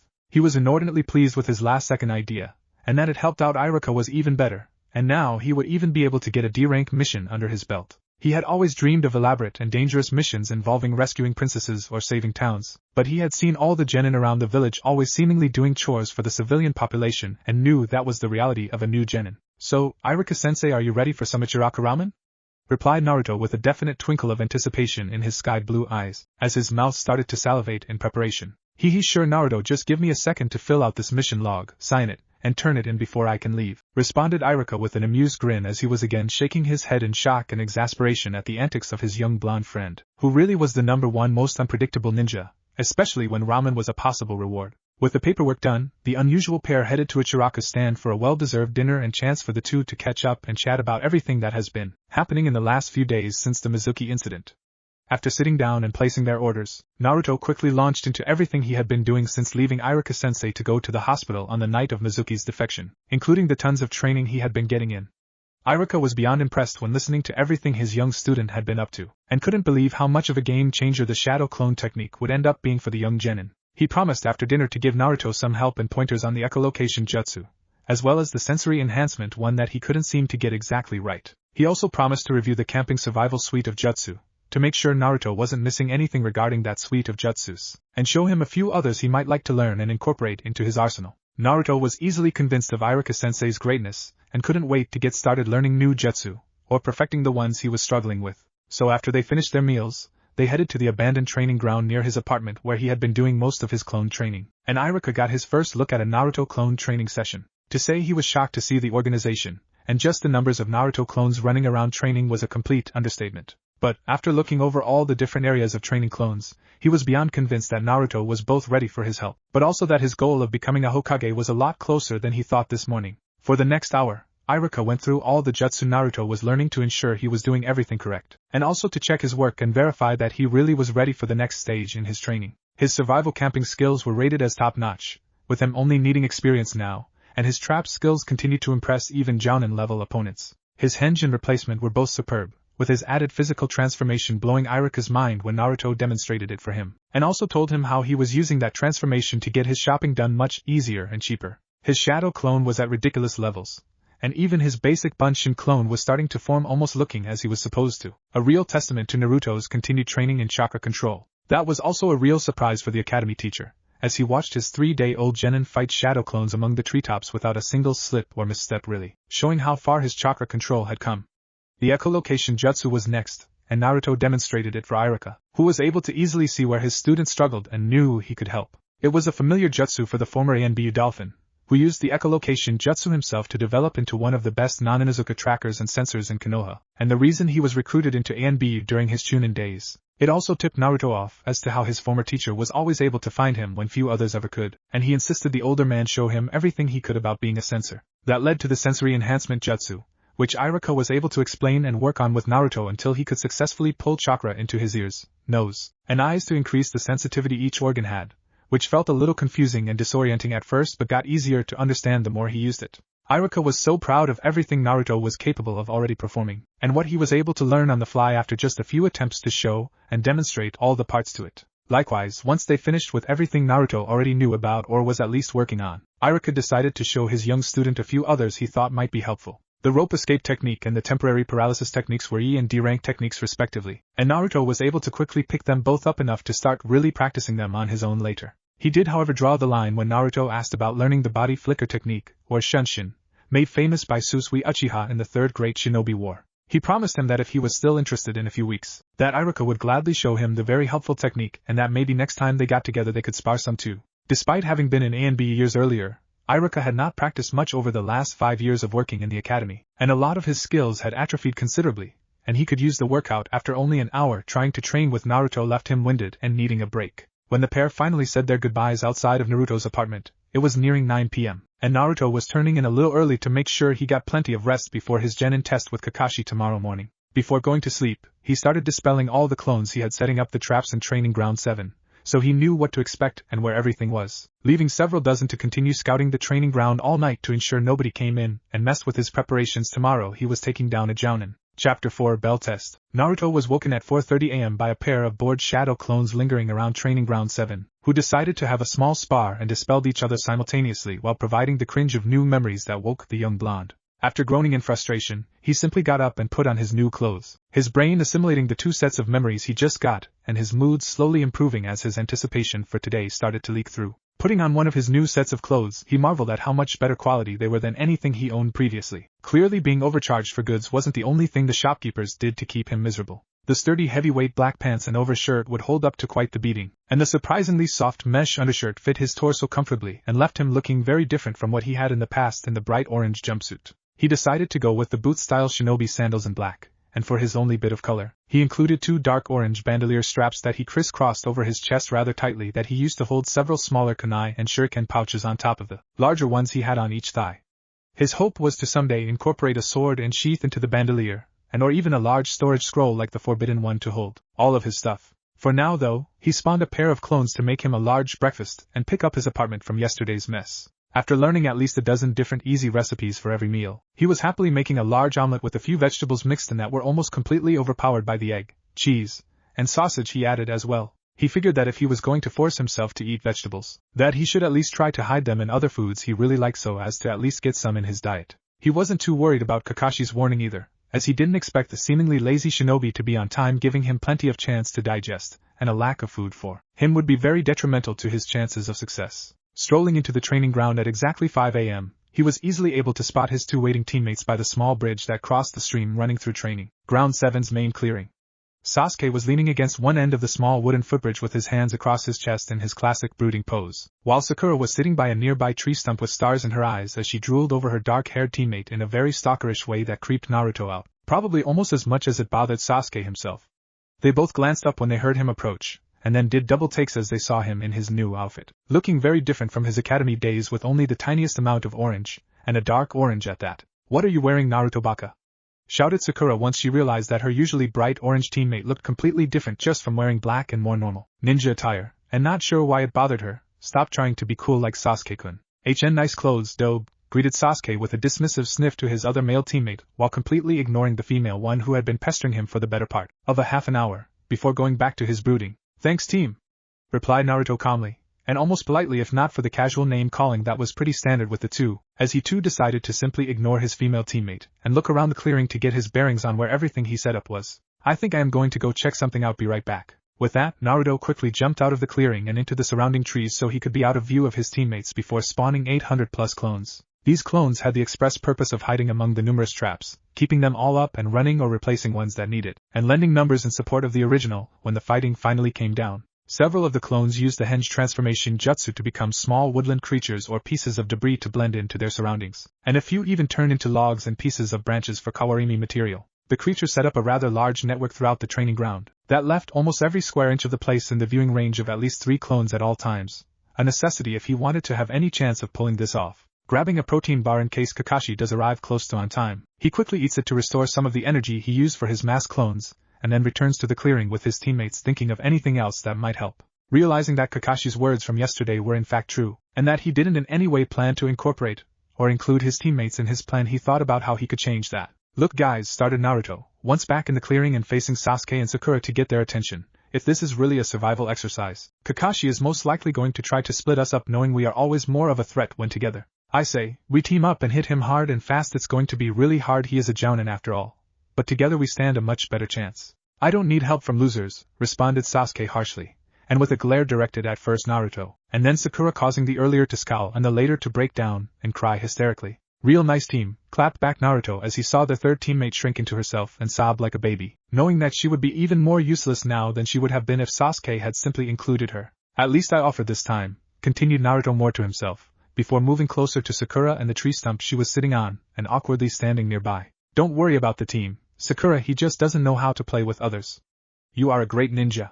Thanks Naruto, sniffled Sakura slowly as she tried to get herself back under control, completely missing the shocked face of Naruto, who was surprised not to be yelled at by the object of his academy crush, having very few memories of her or anyone else really saying nice things to him, and not really knowing how to respond. Why, you're welcome, he eventually stuttered out, before deciding to simply sit down and wait for their lazy sensei, wondering how long it would be. It only took about 10 minutes of silence before Naruto was again up on his feet and antsy about moving around doing something productive, but knowing he couldn't leave the training ground left him with few alternatives. Deciding that he had nothing else he could think of to do while sitting around that didn't require too much chakra, as he was trying to get his reserves back up after the massive shadow clone spawning, he remembered a scroll on meditating as both a chakra control exercise and a calming recentering. Figuring he had nothing but time to lose, and he was losing that already by waiting on his sensei, Naruto closed his eyes and thought back to the instructions one of his clones read about internalizing your breathing and focus. Yo! Came the lazy greeting from Kakashi after he appeared in a swirl of leaves near the tree stump that Sakura was sitting upon, causing the 3 genin to react each in different ways. You're late! Shouted Sakura predictably, although to be fair, he was over 3 hours late. HN, responded Sasuke, though nobody understood what that meant and continued ignoring him or drooling over how cool he is. I'm awake!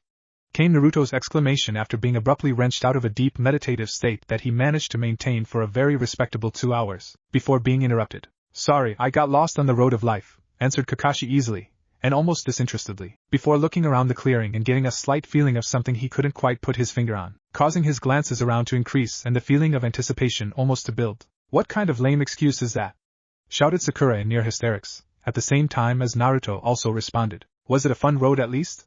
He asked, seemingly serious, and neither Kakashi or his 2 teammates could guess if he was joking for a long moment before he continued. And are you on that road every day? Yes, responded the one-eyed jounin slowly, wondering if Naruto was his new favorite for indulging his excuses or if Naruto was just discovering if he was always going to be late. Cool, came the flat reply that left everybody somewhat confused and answered nothing for Kakashi, and for some reason didn't lessen the somewhat lingering feeling of anticipation that seemed to be growing. So, started Kakashi after several awkward moments of silence, as he looked back and forth at his 3 genin. Today's test is pretty simple. You have until noon to get one of the bells I have tied to my waist. But there are only 2 bells, screeched Sakura loudly. Yes, replied Kakashi with an eye smile, while cringing on the inside at the girl's volume level and seeming to need to have everything spelled out for her. Only 2 of you will pass, the other will be sent back to the academy for another term and be tied to a tree over here while the rest of us eat lunch. He finished as he pulled out 3 bento boxes and placed them on the tree stump next to a small clock that had both Sakura and Sasuke's stomachs growling in hunger. Kakashi looked over all 3 potential genin,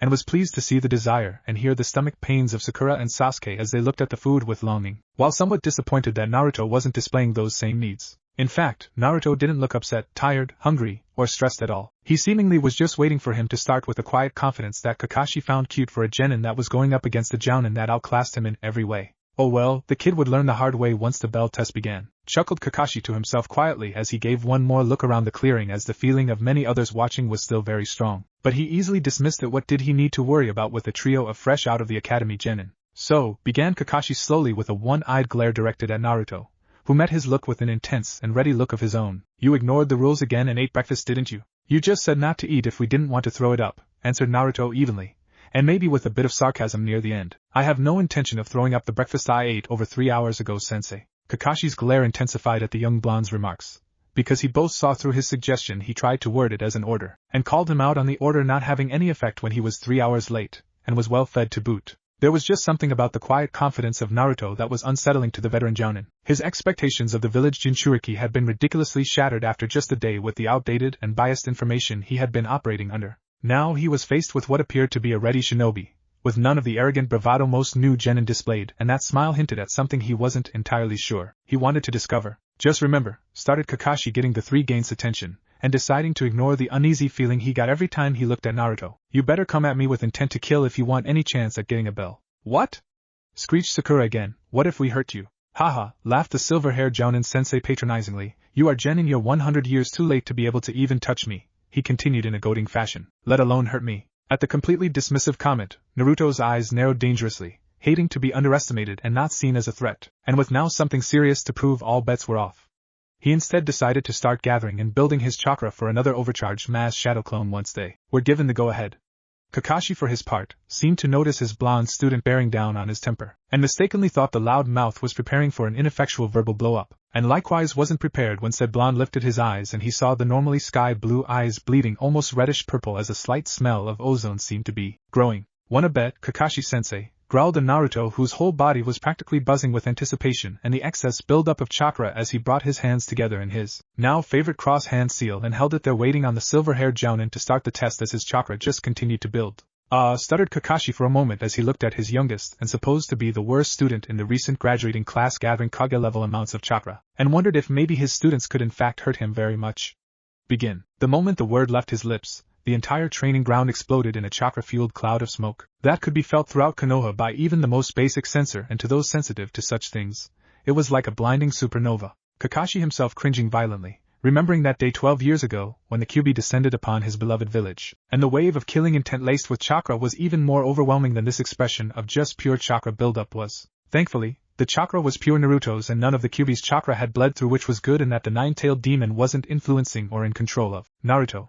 But also shocking that Naruto could produce this much chakra on his own. When the smoke finally cleared, Kakashi's eyes felt like they were playing tricks on him, as well over 1,000 shadow clones of Naruto filled every bare space in and around the clearing of Training Ground 7, further than his eye could see, and everyone had a look of determined anticipation. Before he could really even register them all, he was being leapt upon by dozens of the nearest Naruto clones, who instead of just charging blindly, tried working in smaller groups to cover each other's weaknesses and overwhelmed the much more experienced jounin, who was given no time to mount any kind of defensive plan. Naruto knew his clones had to keep the pressure on Kakashi and not let him get space to maneuver, and turn this battle back to his favor. Likewise, he had several of the newest clones incorporating his many prank items in order to tangle up and bog the older ninja down with paint, honey, and ninja wire traps in a relentless stream that probably frustrated Kakashi more than hurt him. But the constant pressure was doing several things, the most important being that the real Naruto was learning quickly as his sensei quickly began tearing through his clones with minimalist moves that slowly Naruto was learning and incorporating into his haphazard taijutsu. It also provided the decoy for Naruto to again try and get his teammates to join him in attacking Kakashi together. Though after Sasuke took a jealous look at all the Narutos currently fighting their sensei, he scoffed and left the clearing, saying he would do it on his own, with Sakura following after him like a lost puppy. The final advantage of so many attackers was that Kakashi wasn't in control of the flow of the fight, as he was constantly tearing through the ranks of Naruto's clones. He was unaware that he was also being slightly directed and led to the edge of the clearing where the majority of Naruto's traps and reserve forces were stationed and waiting in ambush. Then Kakashi seemed to have understood what was happening just before he reached the tree-lean traps, and tried to make a stand in the clearing, and prevent the fight from moving into the trees where he could sense several traps and other things waiting for him. His next few moments were spent spewing out fireballs that did significant damage to Naruto's nearest clone forces, and made the original realize he would need more help to keep up the assault on his sensei. With almost half of the most recent spawning of clones already taken out of the fight in the first 5 minutes, Naruto was down to about 500 clones still engaging Kakashi at the other end of the clearing from where the original was trying to plan out the continued strategy. He ended up making another 2 pairs of clones, this time hinging one into Sakura and the other into Sasuke, where he sent them with another clone of himself to try again and convince them to help, hoping that seeing the other teammate already helping it would sway the other, and then not telling them that he tricked them once they were working together. With that part done, he quickly ate down a pair of nutrient bars to regain some strength, which along with the returning chakra of his continually being destroyed clones, left him with enough energy for another large round of clones, this time only numbering around 600 to reinforce the others. It was at that point, however, that Kakashi changed up his strategy, and instead of standing still and mowing down all comers as he had been doing, he instead started using the shunshin to escape the attacking waves and trying to get behind them or lose them completely. This didn't work as well as he would have liked, however, because the moment he arrived anywhere he was attacked by the nearest clone, disguised as animals, branches, and debris, and once they were dispelled the rest of the horde now had a bead on their location to converge and start the process all over again. This game of cat and mouse was better for Naruto's clones as it slowed down their destruction considerably as the attacks were now smaller at first, and over before too many got involved as Kakashi moved on to other locations. It seemed he was both avoiding Naruto's clones, and scouting for the real Naruto and the other two, to test them individually. Him trying to avoid clones to not alert them to where he was, had the added benefit of giving Naruto and his clones more time to learn about their sensei's skills and convince Sasuke to join them. Sakura joined the moment she saw Sasuke was with Naruto, even if she didn't know it was another clone of Naruto hinged to look like her crush. She was in the moment he asked her. Sasuke was harder to convince, as he didn't see Sakura working with Naruto to be any great asset, and it wasn't until Sasuke witnessed an ambush on a nearby Kakashi that he felt that he could at least use his teammates as distractions while he showed off his Uchiha superiority, and got both bells for himself. With the three of them now working together, Naruto sneakily hid the two hinged clones once they were within visual range of the real ones to not give up his ruse. The two hinged Sakura and Sasuke Naruto clones were quickly met up with another Naruto clone, and began acting as a decoy team that Naruto had go around to the other side of the training ground making a good bit of noise, to prepare for the next confrontation with Kakashi. It didn't take the clone team long to find Kakashi still attacking Naruto's clones en masse, and allow themselves to be seen before ducking back into the trees towards the main ambush site. Kakashi was just about at his wits' end dealing with all of these shadow clones, and getting increasingly frustrated that he couldn't simply overpower a finishing move and clear out the whole lot of the clones without the risk of killing the real genins among them. He was also very reluctant to have to use his hidden Sharingan eye on a new genin, and instead kept it covered with his slanted Hideite as he took out that frustration on the next several batches of clones. A nice Chidori rainstorm would take care of this entire mass of clones in seconds, but would most likely also completely fry and kill the three real genin among them. Instead, he decided to throw out a shuriken rather lower than normal before performing the shuriken Kage Bunshin and taking out over 24 of the Naruto clones in one throw. By throwing low, he also avoided a possible lethal hit to one of his real genin if they were among the clones in the attack range and allowed him to replicate the move another 10 times, quickly eliminating Naruto clones by the dozens. The disadvantage to this technique though was shown a minute later, when several Naruto clones had seen and studied the move enough to replicate it on their own, and soon the amount of weapons flying back at the Jounin were significantly greater than before. He had to abandon his makeshift perch under the growing onslaught, and return to using the body flicker technique and many Kawarimi exchanges to escape the seemingly never-ending pursuit of his supposedly worst student. Even the woodland creatures, and branches on the grounds and in the trees ended up being Naruto clones, after Kakashi witnessed several of each come to life in order to attack him during his many escapes. The next time he paused for a moment coming out of another shunshin, he changed up his strategy again and spawned his own trio of shadow clones before descending underground and letting his clones continue to eliminate the Naruto clones while he went hunting for some genin. It took almost no time to find them hiding half-assed outside the main clearing so they could see, almost not even trying, and making him somewhat disappointed that they didn't have something better planned after the pretty impressive start. Popping up out of the earth behind them was child's play as the three fresh genin gave no indication they had any idea he was among them, until he went to pull all three and bury in the ground only for them to explode as shadow clones. Shit, he cursed as a veritable wave of shuriken came flying at him, after pausing at the explosion of his supposed genin and being caught flat-footed again. Damn, shouted the nearest Naruto clone who thought they were finally going to get the more skilled Jounin, before sending out the memory of Kakashi traveling through the ground to avoid detection. Soon, with the liberal use of the newly learned echolocation jutsu, every Naruto clone was able to follow Kakashi around the training ground with amazing precision, though that also included the silver-haired man's clones as well, so they were currently tracking 4 separate chakra signatures. Oh, make that 3. Naruto didn't have any of the same restrictions as his sensei, and was aiming to kill every time, and the clones only needed a single hit to dispel, so within minutes of using the echolocation jutsu he had tracked and eliminated all 3 Kakashi shadow clones,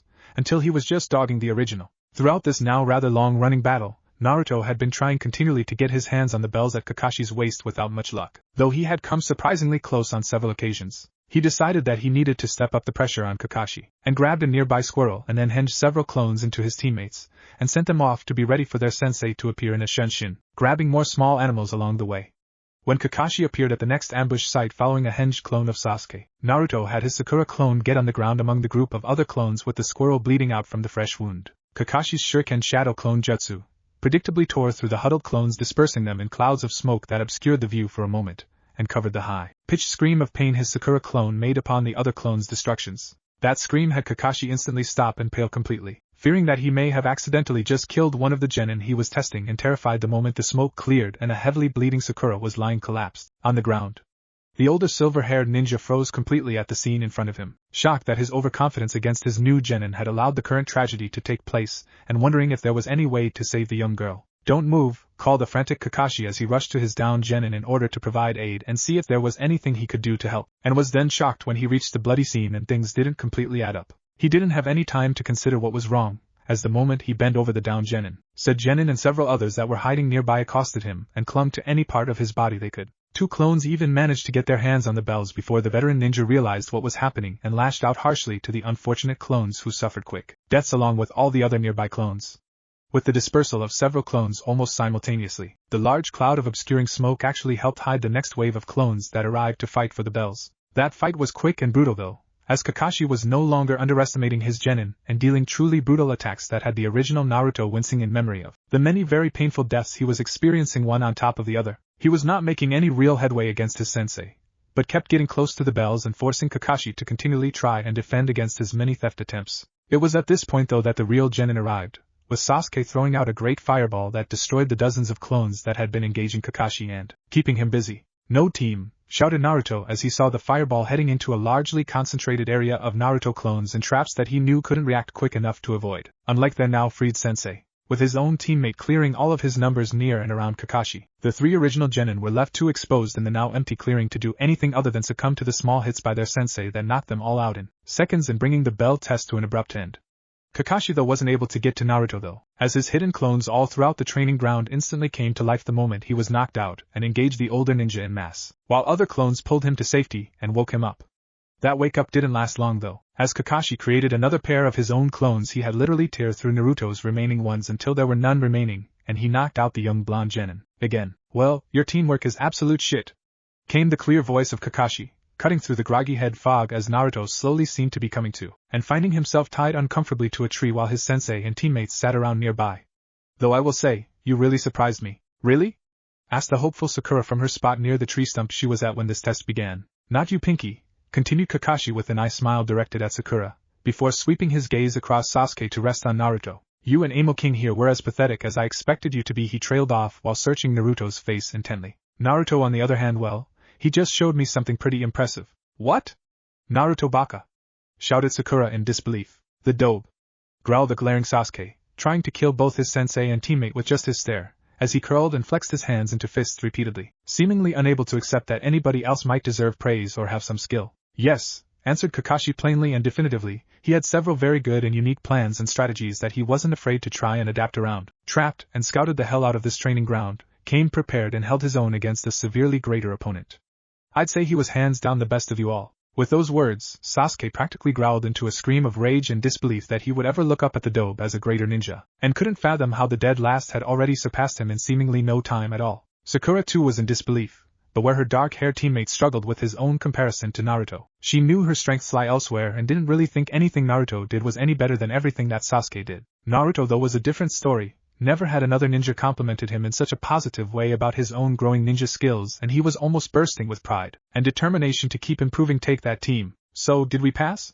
asked Naruto after a moment of reveling in his excitement for the received praise, and realizing he hadn't heard about that yet. "No, Team 7 did not pass," answered Kakashi slowly, seeing if anybody would pick up on it. "Only Team 7? asked Naruto with a tilted head as he thought over the words of his silver-haired sensei, and found that phrasing unusual. "See," continued Kakashi, seemingly talking to Sasuke and Sakura, before turning and smiling at Naruto. He noticed it immediately. "Naruto passed?" screamed in outraged Sakura, finally registering what was being said and inferred by Kakashi's words. "He demonstrated enough to show me what he is capable of, and I was very pleased with everything I saw from him. He thought and acted as a true shinobi and teammate, and if it's what he wants, I will sign off on him entering the reserve genin pool until a spot somewhere else opens up," answered Kakashi plainly to the 3 young ninja, who all reacted very differently. "What?" screamed Sakura in outrage, complaining about fairness and repeating how much better Sasuke was over Naruto at everything, while said dark-haired boy just seethed quietly on the verge of a blow-up at any moment. "If it's what I want?" asked the curious Naruto, cutting off Sakura's incessant chatter and the emo's brooding, and getting a large and somewhat creepy-looking eye smile from Kakashi. "Yes, that is an option for you," Kakashi continued, seemingly happily that the young blonde figured out to look underneath the underneath, and not just accept straight away. Or you could try the bell test again as Team 7 with Pinky and Amo King over here after lunch. But if you fail to get a bell, the deal's off, and you are back to the academy too. It didn't take Naruto too long to think his options through. Having known and heard about the reserve genin, he knew it probably wasn't a great fit for him. He wasn't well liked, and chances of being selected by other genin or chunin and jounin instructors for anything would constantly be a battle even if his skills were adequate. That was the real problem though. Reserve genin didn't have instructors. Everything they learned had to be done by themselves, and likewise few if any ever make it past the genin program and into the higher ranks of ninja, hence the somewhat mocking term of career genin. I think Team 7 needs another chance at the bell test, sensei, responded Naruto after several long moments of contemplation, and causing both Sasuke and Sakura to sputter in shock that Naruto would choose the team option, and likewise give them both another chance to become ninja of the leaf. Good answer, replied Kakashi with that weird eye smile thing he seemingly does often, directed at the young blonde. Okay, Sasuke and Sakura, here are your lunches. Eat up, you are going to need your strength. I will be back in 15 minutes to start the bell test. Kakashi-sensei? Aren't you going to let me down to eat lunch too? Asked Naruto just before his sensei left, and getting the other two to look up at the interaction, finding the whole thing rather odd and still wondering what exactly was going on as they opened the tasty bento boxes, both beyond hungry. Nope, you ignored my instructions yesterday and ate this morning. These two haven't eaten anything and need their strength if they are going to help get bells, answered Kakashi flippantly, before turning to Sasuke and Sakura and continuing in a serious tone, don't share your lunch with Naruto. With that, Kakashi gave a sarcastic little wave to the fuming and sputtering Naruto, before he vanished in a swirl of leaves to who knows where and leaving the three young genin alone in the clearing. Naruto was beyond pissed and pretty damn hungry after everything he put himself through this morning, and couldn't believe that after all that, he was still right back in the same position as he was this morning without a team or sensei. He was seriously having second thoughts now on his choice, and thinking he may have just been better off as a reserve genin, since he was pretty exhausted still from chakra drain and didn't think he would be able to convince Sasuke and Sakura to work with him again. Here Naruto, you can have some of my lunch, came the small voice of Sakura as she shuffled forward a bit, and moved to start feeding an absolutely stunned Naruto. You are going to need your strength too, and you can probably help a lot more than I can, she finished somewhat dejectedly. You can have some of mine too, came the unexpected reply from Sasuke as he too started forward to feed the final member of their team. You too, Sakura, we are all going to need to be at our best, this guy is no joke. What is this? Came the loud shout of Kakashi as he appeared in another swirl of leaves just as all three students started eating from the two bento boxes, and causing them all to stiffen in fear at getting caught breaking the rules. Stuttered Sakura in shock and fear, as the three young ninjas all cringed at the anger they saw on their sensei's face, all three expecting to be exploded at any moment. You all pass, announced Kakashi to the now stunned and shocked faces of the three newest genin of Konoha, who all had no idea just what the hell was happening. Huh? Questioned Naruto confusedly, trying to follow along with his new sensei's way of thinking. Team 7 has passed. You proved you can work together. The individual skills will come with practice and hard work, but I am pleased with what I've seen, explained Kakashi calmly as he smiled at his new genin team, and enjoyed their looks of confusion turned to happiness. We will meet here every morning at 8 a.m. for some training and teamwork drills, and then do a mission or two in the afternoon. Awesome! Cheered Naruto excitedly, before remembering his earlier exchange with his tardy sensei and asking somewhat apprehensively so as not to upset his new sensei. Are you going to be spending some time on the road of life again tomorrow? Came the unknowing reply from Kakashi as he thought about how to answer the question while looking back and forth between his new genin while tearing the ropes around Naruto, and not coming up with anything concrete. See ya tomorrow. With those words, he disappeared in another shunshin, leaving the three new genin of Team 7 alone in Training Ground 7, all with varying levels of smiles, or smirks in Sasuke's case, on their faces. Even Naruto, who was realizing his sensei never answered him, and was probably constantly late, while on the road of life, couldn't keep the happy and proud smile off his face at finally being a real ninja of the leaf. Turning to his new teammates, he also realized that they had a lot of training to do, in order to be ready to fight and protect the village or accomplish any of the more difficult missions. Well, started Naruto to get both of his excited teammates' attention, do we want to train together? Or spend time getting to know each other better? I train alone, came Sasuke's quick and predictable reply. I am not going out with you, Naruto baka, shouted Sakura after a moment of thinking over what her teammate said before turning to Sasuke. Do you want to celebrate, Sasuke-kun? Grunted the monosyllabic Uchiha, before turning around and taking off down the street as fast as he could, leaving a dejected Sakura behind that Naruto usually would have tried cheering up or asking out himself if she hadn't just screamed out her refusal to the unasked question, but just couldn't find it in him today to do so. See ya tomorrow then, replied a somewhat dejected Naruto, who thought now that they were teammates they would also become friends, while a distracted Sakura watched the object of her obsession recede in the distance, and ignored the loud blonde completely as she lived in her own world. Naruto's dejection though wouldn't last but a moment once he realized that he was now a real ninja, and that he was one big step closer to becoming Hokage and a respected member of Konoha. Deciding to treat himself to an Ichiraku ramen feast in celebration of his greatest personal accomplishment to date was definitely in order, and led to him running happily through the streets of his beloved village. He ignored the stares and mutters even easier now than before, having been validated by the last few days of accomplishing goals, becoming a real ninja, learning of his burden, and just not caring anymore about the idiots in the village who couldn't tell he wasn't the QB. With Kakashi reporting to Hokage, Team 7 under Kakashi Hatake passed, came the flat response of the silver-haired Jounin after appearing inside the Hokage's office to see his fellow Jounin instructors still there, and now staring at him in shock with their mouths hanging open and disbelief on their faces. "What, you passed the team?" came the shocked voice of Kurenai Yuhi, Jounin leader of Team 8, and relatively new Jounin and Genjutsu mistress, who knew and hung out in the same circles as Kakashi, and could hardly believe what she heard. "What can I say, they worked well as a team and Naruto almost got me several times. And probably would have if it had continued much longer," came the very matter-of-fact response, that had the stunned crowd gaping even more at the revelation that the demon child was that good when his academy results spoke of an abject failure in every sense. But he was the dead last? Came the disbelieving voice of a random Jounin in the back of the room, that just had Kakashi shrug nonchalantly. "He's not the dead last anymore," came the swift reply from Kakashi. "You all had to have felt that chakra spike a half an hour ago. He created over 1,000 shadow clones in the blink of an eye. Give him 1 month, and he will be ready to take on any Chunin in Konoha." "Oh please," came the sarcastic and disbelieving voice of Ebisu, a Tokubetsu Jounin specializing in training elite ninjas, a sentiment that seemed shared by the majority of the room minus only Kakashi and the Hokage himself. "How about a bet?" came the goading response of Kakashi, to his former classmate and fellow ninja. "Naruto fights Kotetsu Higain or Izumo Kamizuki in 1 month from today. If he wins, I'll have a teaching assistant for the Chunin exams." "Oh please," came the sarcastic reply from Ebisu, "he has no chance against the real Chunin even if you gave him a year." "Okay, then let's sweeten up the pot then?" responded Kakashi, already enjoying having new students to talk about and bet on. "Say 10,000 yen? You're on, Kakashi," came Ebisu's immediate reply, as anime tears began running down his cheeks as he thought about how to spend all that money he was sure to win off Kakashi, and he seemingly checked out into his own little dream world, that had most of the onlookers wondering if something was seriously wrong with the usually very rule-oriented ninja who was mumbling about easy money all the while. "Good," replied Kakashi with a meaningful look at the Hokage, before searching out and finding his eternal rival, who he also gave a small look to, indicating that he had something he wanted to talk to Konoha's green beast about once the meeting broke up. Back with Naruto, arriving at his favorite ramen stand, and greeting 2 of his most precious people, Ayam and Tuchi Ichiraku. He quickly orders himself some of his new special miso ramen, and recounts his day of becoming a ninja to his captivated audience. After a dozen bowls of the food of the gods, he had finally exhausted his tale of bravery and awesomeness, that saw him by the end a genin of the leaf, promising the father-daughter pair that he would now be able to come by more often once he started earning money from missions. He said his goodbyes before heading back to his apartment to get a few more things he needed before he continued to train,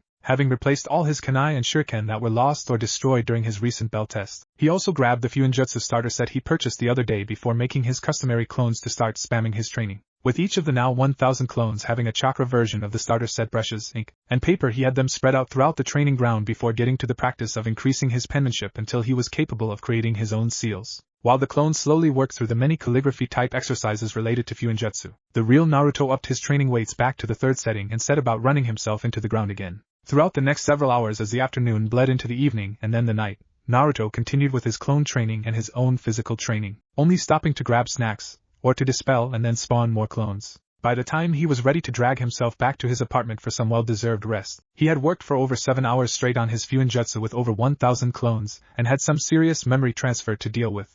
As he finally laid down, he started dispelling them in groups of 10, as at least their memories were all very similar, and by the time he was finished was completely drained, mentally now as well as physically, and couldn't keep the smile off his face as he fell asleep stronger than he was the day before. Chapter 5, D-Rank's Growth. The next several weeks saw a remarkable improvement in Team 7's most unpredictable member, as he showed up every day ready to work his ass off and did just that. Luckily, Naruto had taken Kakashi's reluctance to ever talk seriously about why he was always late to everything, as permission to do his own thing most of the day. He would usually show up at Training Ground 7 around 10:30 or so, since Kakashi had yet to arrive before 11 a.m. yet, and was always moving and doing something physical to increase his training. They would practice until lunchtime, usually separate to get a small bite to eat, and then head to the mission desk to pick a D-rank chore for that afternoon, then rinse and repeat. The other really great thing Kakashi did that first week as his sensei was introduce him to his fellow Jounin and self-proclaimed eternal rival, the Ninja Might Guy, in order to find and develop a taijutsu style that worked for him. Guy was beyond eccentric with a ridiculous green spandex monstrosity he wore as a ninja outfit, a somewhat childish-looking bowl cut, and a pair of the bushiest eyebrows anybody has ever seen. He also came complete with a mini-clone in the person of Rock Lee, a fellow genin to Naruto who specialized in taijutsu as well, and as a mini-clone of his own sensei, looked equally ridiculous and who was quick to label Naruto his own eternal rival. Regardless of their eccentricities though, the pair really knew their stuff, and within days had Naruto competing against Lee almost constantly, despite being on very different weight training levels.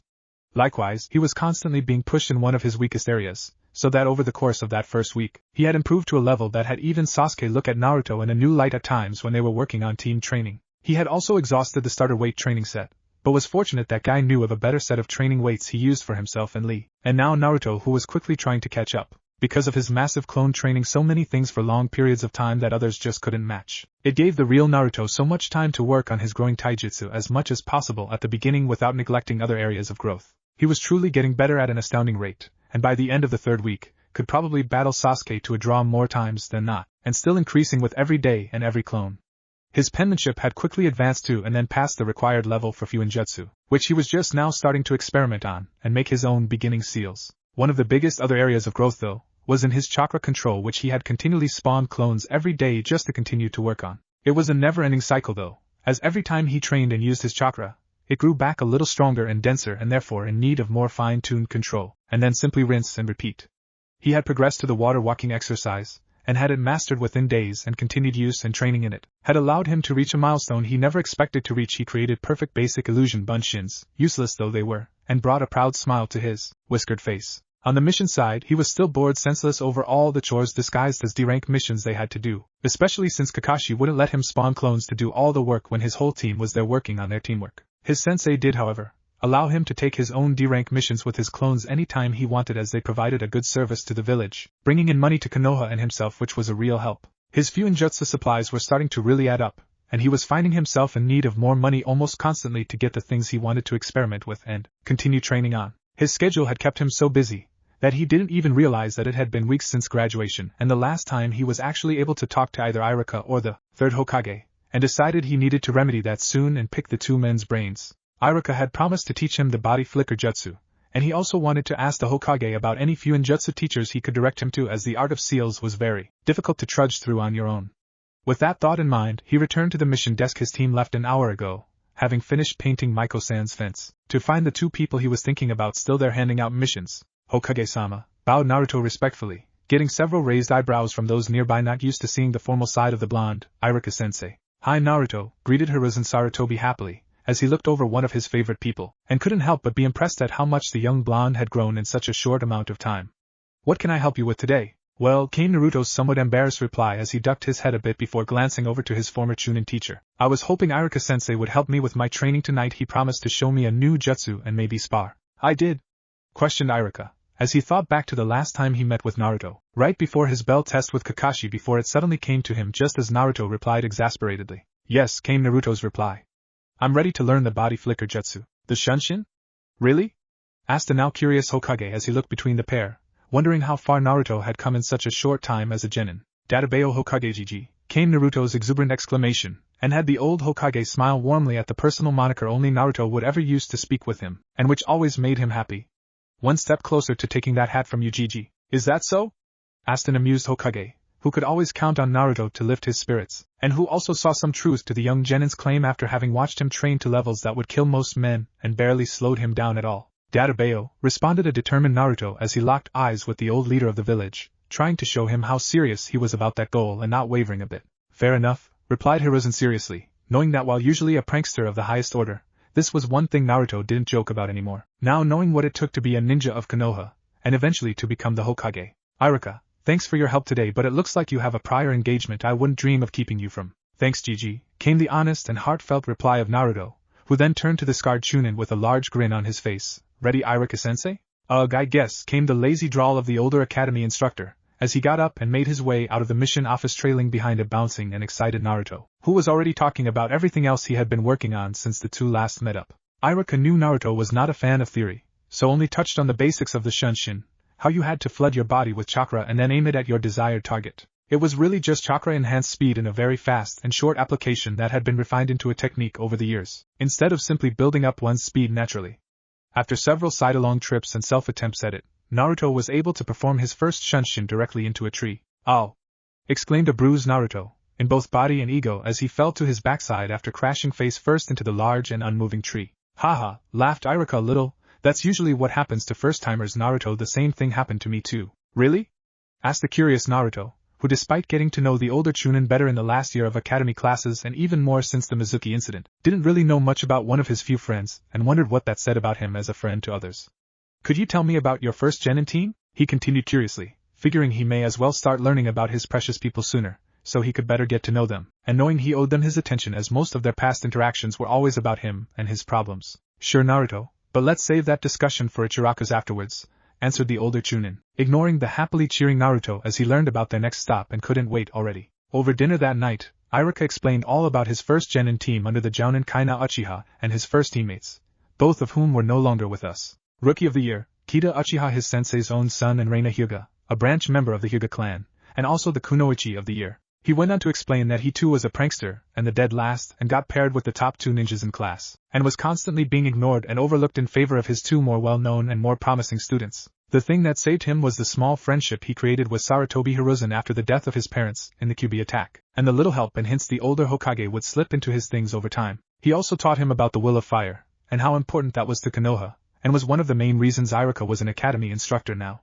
Anyways, shortly after they started doing more regular C-rank missions, they encountered one that just went wrong. They were given bad mission information, and were ambushed by a team of IWA Nins out near the border of Kusugakure, and would have all died if not for their sensei. The IWA Jounin successfully engaged Kaina from the very beginning of the ambush, as the team of IWA Chunin quickly ganged up on the less experienced Konoha Genin team, focusing first on eliminating the Uchiha they felt was the biggest threat. Within moments of the fighting starting, his teammate and rival was dead and the only female member of the group tied up, knocked out, and being carried like a sack of potatoes by the largest of the IWA Nins. The 2 remaining IWA Chunin continued to taunt and play with Iruka, sensing absolutely no threat, and also with him not part of a clan, was completely expendable, and they were simply playing with their food while slowly wearing him down. But then, Kaina saw his son's severed head and simply lost it, exploding with chakra before his eyes changed into something Iruka would never forget. The Tomo of the Sharingan evolved into a pinwheel pattern, then everything changed. A large chakra construct grew out of his sensei, the size of a boss summons, that tore through everything in its path including the IWA Nins and their Hyuga hostage.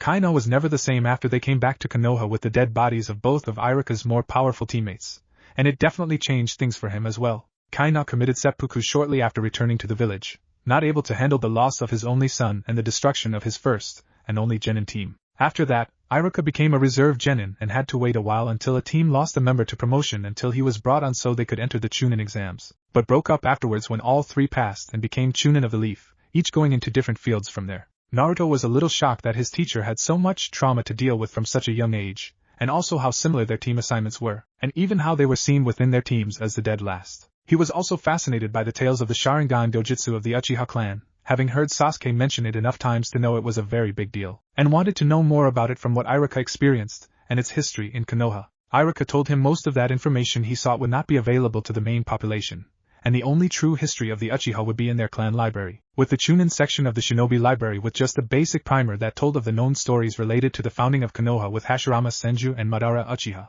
By this point it was starting to get relatively late, and Naruto asked Iruka if he had time for the spar he promised him weeks ago, wanting to test himself against a superior opponent, and still much too energized to sleep this early in the evening. The pair ended up heading to the academy training grounds, as they were the nearest and most familiar to them both to get in some training. Once there, they set up quick ground rules as this was a friendly spar, and both went through a quick stretch to loosen up before they were both ready to go. "Are you ready, Iruka-sensei?"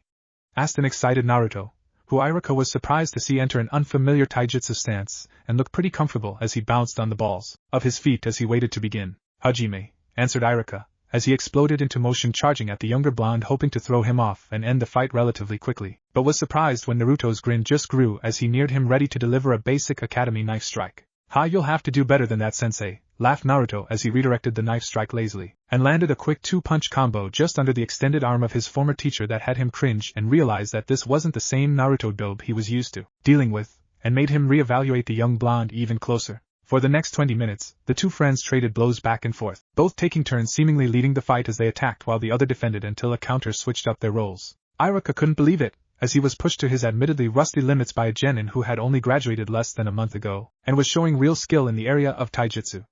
At the next small pause, the academy instructor created some actual space before he started making hand seals and was soon throwing around a few low-level earth jutsus to hopefully break the taijutsu stalemate and take control of this spar. That, however, was met with his young blonde opponent also deciding to switch to ninjutsu, and made his favorite cross-hand seal before spawning only a dozen clones, and then instantly switching out with the one furthest away from the incoming Earth attacks. Iruka quickly realized that fighting Naruto with ninjutsu would be a huge disadvantage to him, as the shadow clones of Naruto were too numerous, or could be if the blonde wanted, and skilled to simply overpower them all without going all out, and maybe even then. So, he quickly abandoned his next ninjutsu attack, and switched it up to genjutsu, something he expected Naruto had not yet overcome, and may be his only chance to win this spar and save face from being defeated by his probably worst ever academy student. Demonic illusion, hell viewing technique, spoke Iruka, after a quick set of hand seals, that had his young opponent in front of him come to an instant and complete stop along with all of his nearby clones. Only a single pair of clones managed to avoid the genjutsu initially,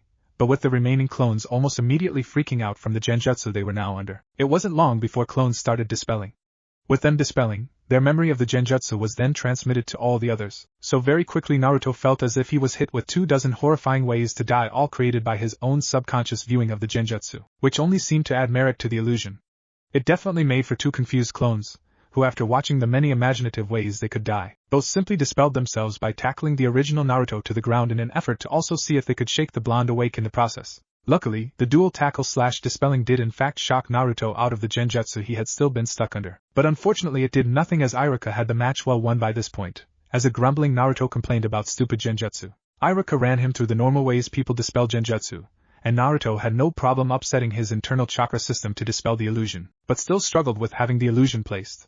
If he was aware of the genjutsu, he could disrupt his chakra easily enough to dispel the illusion, but he most struggled with simply knowing when he was under a genjutsu. Much later that night, while brainstorming ideas, he came up with a possible idea he would try to implement the next day in order to better combat the problem he had with genjutsu in general. He would create a shadow clone genjutsu dispelling team, 3 very hardy clones continually cycling through the process of dispelling and respawning clones away from any action. This would have the added benefit of keeping all of his clones and the original with the newest set of memories, and with the continual internal chakra disruption, that would make dispelling genjutsu a continuous thing that he wouldn't even need to worry about anymore. For now though, he thanked Iruka for all his help and for the spar to give him an idea of how far he had come and still has to go, and headed back towards his apartment before his training continued. Despite the time getting to when he usually turns in for the night, Naruto this evening has a bit more energy still to burn when he returns to his apartment, and decides he can always send out more clones. With the thought to research other clones and ways to make them stronger or more durable, Naruto spawns close to the now customary 1000 clones and tells them to get to work finding the solution. Over the next few days, Naruto's clone research and later experimentation really started to pay off, as he discovered the many different elemental clones available even if they were currently beyond him, and found ways to increase both the chakra capacity and the density of his favorite shadow clones.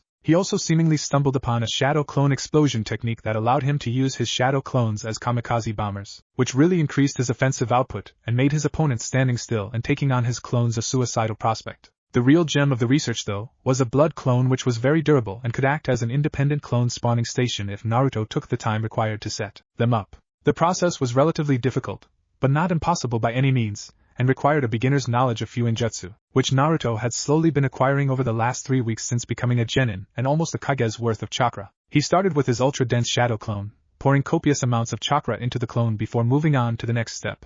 Using his own blood, he wrote Fuinjutsu seals all over the clone's body in the pattern discovered from the old scroll he found behind the rack of old scrolls in the Chunin section of the Shinobi Library, and watched after activating it, as the seals lit up as the blood was absorbed into the glowing body of his clone until he looked exactly like the original. The whole process took over an hour, and left Naruto on the verge of exhaustion, but after a large meal and a little rest, he was ready to try again for blood clone number 2, knowing how valuable they would become for him. That night, the original Naruto went to bed immediately after creating blood clone number 2 from his exhaustion, but left his 2 new blood clones with instructions to continue spawning more clones until they were out of chakra, then wait a while and do it again. Naruto was awoken several hours later to more noise than he was accustomed to in the morning, as he could see over 24 Naruto clones all throughout his apartment fixing things, cleaning, studying, preparing breakfast, you name it, and there was probably a Naruto clone currently working on it somewhere in the cramped space of his apartment. Taking a moment to process several hundred new memories from the night, which all came from newly spawned clones while he slept, he realized that he was running out of room and really needed to expand his operations to keep up with his clones' demands.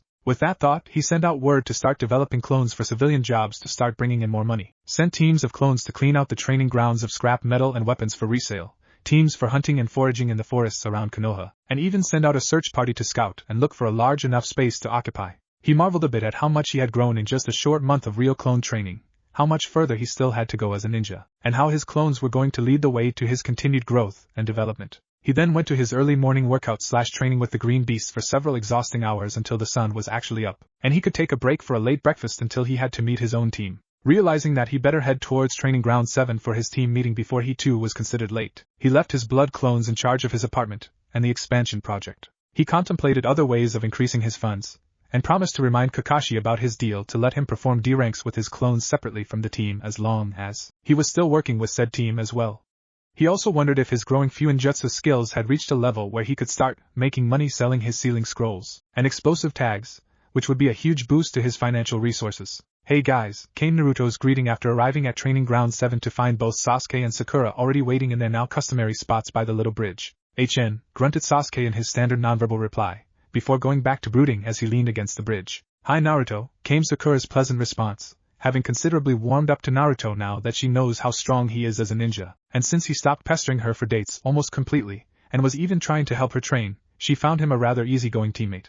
"What's our plan today?" "I was going to keep working on chakra control while I wait," answered Naruto easily to the pink-haired girl who he had been trying to help some for the past week. "Want to join in again?" "Sure," came her immediate reply. "Can you show me the tree climbing exercise one more time? I think I've almost got it." "No problem," said Naruto as he led the way towards the tree line, and before even arriving made the familiar seal and brought forth over 1,000 shadow clones that he then sent out to practice before turning to his female teammate and walking her through the steps of the basic chakra control exercise. Sakura had no problems picking up the tree climbing exercise very easily due to her immaculate chakra control, and Naruto then simply had her continue to go up and down the tree as much as she could to continue pushing herself and increasing her chakra reserves. The real Naruto switched out with a clone early into the practice so he too could continue training his body physically as he killed time until Kakashi decided to show up and get the day's team training started.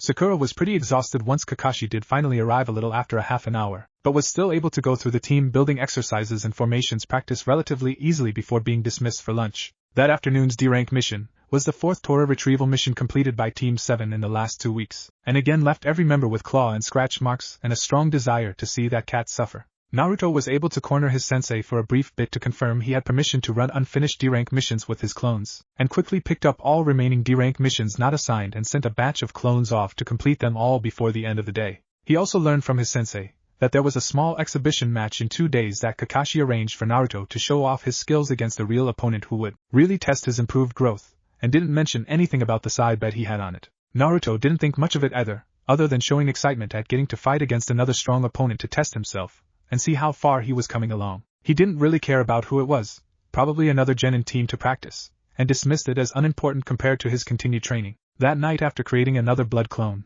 and when he was finally getting ready for bed, the work of his clones brought a large grin to his whiskered face. As he reviewed all the money they made him from missions, the promise of money from his many new civilian jobs, and from all the metal they found and sold. That night, with 3 blood clones continually spawning clones, Naruto again woke up with many hundreds of sets of memories to go through over the night, and couldn't believe how quickly things were starting to happen. His horde of clones had already secured enough funds to make a legitimate offer on the current apartment complex he lived at, which would provide a great starting point to his expanding empire. They also discovered some underground tunnel systems that had a point of entry very nearby his apartment, that he made plans to explore and expand into as a way of moving around the village undetected. Doing a massive clone spawning of his own, he added almost 1,200 clones to those created by the blood clones through the night, and had them push forward with his plans as he headed off to start his training with the green beasts of taijutsu for a few hours until he was supposed to meet his own teammates for their team training. "Hi guys," greeted Naruto as he arrived at Training Ground 7 to again find his teammates in their customary spots. "HN," came the Uchiha's usual grunt. "Hey Naruto," responded Sakura, who got up without even being asked this time, and headed towards the tree line to continue where they left off yesterday in her training. When Kakashi arrived and witnessed Sakura working on building her chakra reserves by working on her tree climbing with Naruto, he was pleasantly surprised that they had already learned that skill, and wondered if they had started on water walking, and why Sasuke wasn't joining them. He soon learned that Naruto offered to show them both the tree climbing exercise a few days ago, but only Sakura took up the offer since Sasuke didn't think Naruto knew anything worth learning. Liking the initiative it showed, Kakashi rewarded Naruto with one new jutsu he would teach him after learning he already was capable of water walking, and felt he deserved something extra. Kakashi then had Sakura and Naruto move towards the small pond in the training ground to practice water walking, while he went and got Sasuke set up on the tree climbing exercise. After a half an hour, Kakashi was watching Sakura struggle to maintain her footing on the water for more than a few seconds at a time and encouraged her to keep at it, as her chakra reserves were growing exponentially. After watching Naruto run through a taijutsu spar against 24 clones on the surface of the water without a single misstep, Kakashi smiled at the younger blonde who looked so much like his own sensei, Minato Namikaze. He really was impressed with how quickly Naruto was progressing, showing an initiative and drive that reminded him of his parents and his own upbringing, and hoped the young blonde didn't burn himself out working so hard. Thinking about what else to show the hyperactive young Jinkurichi, he decided it was probably time to give him the start to elemental chakra, as his clones just gave him such an edge on learning that he could literally take years of training and condense it into one day with the amount of clones he could get working on something. Unless Naruto had something specific he was looking for, he made up his mind to get his hands on some chakra paper for tomorrow, but first was going to run a little experiment with his favorite little blonde genin. "Hey Naruto," called Kakashi once he saw the young man about to start another taijutsu clone battle on top of the water. "Come with me over here, I promise you a technique." "Is it a super cool one?" asked the Naruto that appeared before his sensei in a flash, that almost had Kakashi wonder if he inherited more than just his dad's looks, and had his customary eye smile twinkle happily as he gazed at the excited young Uzumaki. "I'll make you a deal," started Kakashi, getting Naruto's attention instantly with his serious and somewhat uncharacteristic tone. "You follow my instructions and let me run a little clone test with you right now, which will eventually lead to several new avenues of research for you and your clone army, and maybe be the catalyst to make you great one day, or I give you a generic B-rank bomb jutsu and thanks for helping Sakura start training." I think with how you phrased that choice, I am going to pick the first option and let you run your clone test," replied Naruto after a few moments of careful thought, and realizing that with his newly discovered shadow clone kamikaze bombs, that generic B-rank bomb jutsu wouldn't be too helpful anyway, and was also very curious about what his sensei thought could be that significant to his growth. "Good choice Naruto, see, I knew you weren't a dope," came the eye-smiling reply from Kakashi, even as he insulted his student and tried to get a rise out of him to see what he would do. "I'm not a dope," came the grumbled retort from Naruto, who simply glared at his sensei in challenge as he waited for what the silver-haired jonin had in mind for this experiment, but didn't react any other way. "Good," answered Kakashi with a small nod of approval. "Now tomorrow I am going to bring some chakra paper to help determine your elemental chakra affinity. But before that I was hoping to run a clone experiment to see if we can't determine your elemental affinity through hard work." "I'm not sure I understand, sensei?" came the questioning voice of the younger ninja as he tried to recall everything he knew about elemental chakra, which wasn't much. Each of the 5 main elements has an elemental exercise for beginners to start getting a feel for the elemental chakra within them. They usually start with their primary affinity. Mine is lightning. We can determine yours with the chakra paper I will bring tomorrow, but we may also be able to determine your affinity through trial and error," continued the silver-haired jonin to the now wide-eyed younger ninja who was starting to understand what his sensei was aiming at. "Because of your clones and massive chakra reserves, you can practice these 5 beginner exercises simultaneously and separately, and we can use your progress and growth in any of the elements to get an idea for what may be your affinity, as it will always be easier to work with an element you are in tune with or have an affinity for, and likewise harder to work with its opposing element. So if I had a fire affinity, I would get those exercises quickest and the water ones slowest?" asked Naruto, trying to ensure he understood completely and starting to realize how helpful this could be if he learned about all 5 elemental affinities. "You got it," replied Kakashi with his customary eye smile. "Now let's start with 50 clones, 10 for each element, and we'll go through the exercises." For the next half an hour, Kakashi shows Naruto and his clones all 5 of the beginning elemental leaf exercises several times, trying to burn the leaf for fire, cut the leaf for wind, crumble the leaf for earth, electrocute the leaf for lightning, and soak the leaf for water. Kakashi demonstrated each one, though he struggled with water, as he was a primary lightning with a fire secondary. Naruto was able to see the results and learn the little tricks that each element seemed to have. Air needed to be grinded down almost like the sharp side of a blade, water needed to be saturated from surrounding water molecules, lightning needed that static charge, fire needed to be rubbed together and fed oxygen, earth needed to be broken down into dirt. When Kakashi left him to his own training to check on the other 2, Naruto couldn't stop the grin that was forming on his face as he realized how helpful these exercises were towards the next big building block of any ninja's arsenal, elemental attacks. Deciding to speed this step along a bit, he created another 500 clones and split them into 5 even teams to keep everything fair, and had them join their fellows in practicing until they dropped. Naruto himself took a turn trying each of the beginning leaf exercises to see how little progress had been made with each of the elements, and realized that this might take some serious time and work. After today's mission, tilling a farmer's field on the east side of the village, the 3 genins separated for their own homes and lives, or more training for the 2 boys of the team.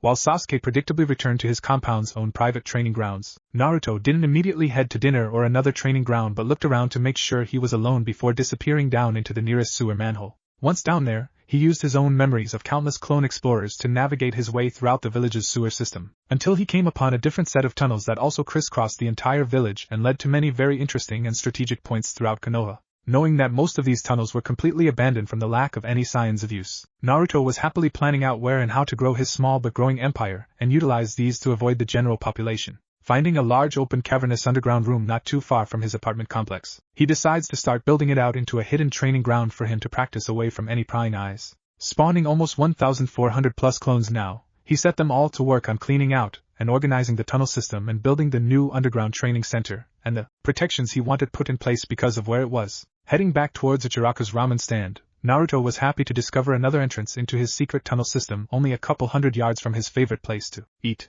and knew that route was going to become very popular very quickly. That night, Naruto set about making a fourth blood clone, knowing that they were simply too valuable not to exploit as a resource for gathering more information, money, and skills, and realized that he probably needed to start increasing his organizational efficiency as well. With that in mind, he decided to give each blood clone a specific function within his growing organization, to make sure everything was getting covered and accomplished that he wanted. Blood clone number 1, BC1, was going to be the overseer and run his underground training facility, and be responsible for organizing training areas and keeping up on learning new skills and strengthening those he already knew. Inside this department would also be research development for new jutsu, and pretty much everything related to training in the ninja life. BC2 was in charge of the civilian side of things, and was responsible for keeping up with the many civilian working clones they had throughout Konoha in order to increase the money coming in, and looking for ways to grow that even further, as he had ideas to maybe start a civilian business, and would also be responsible for all the accounting and business ventures his clones got involved in. BC3 and BC4 were the information-gathering clones who doubled as the Genjutsu dispelling team, as their main function was to both keep every clone and the original up to date with information and continue to search out new sources of learning and information gathering. Eventually this would be the center of his spy network once they had exhausted all the libraries and learning available inside Konoha. But for now, they were working on the library infiltration project, and had even sent out a scout team to start investigating his teammate's compound in the hopes he might one day get invited or have to sneak inside the Uchiha library. He was distracted as he readied himself for bed by the elemental training clones successfully completing the first of the 5 beginner leaf training exercises, with wind. He wondered if what Kakashi believed was true, then that meant his primary affinity was wind, and he could honestly say that he was happy to have something relatively unique, especially in fire country. Luckily he already had the shadow clones, as wind was the only element without a defined elemental clone that he knew of anyway, and wondered if that was something he should look into.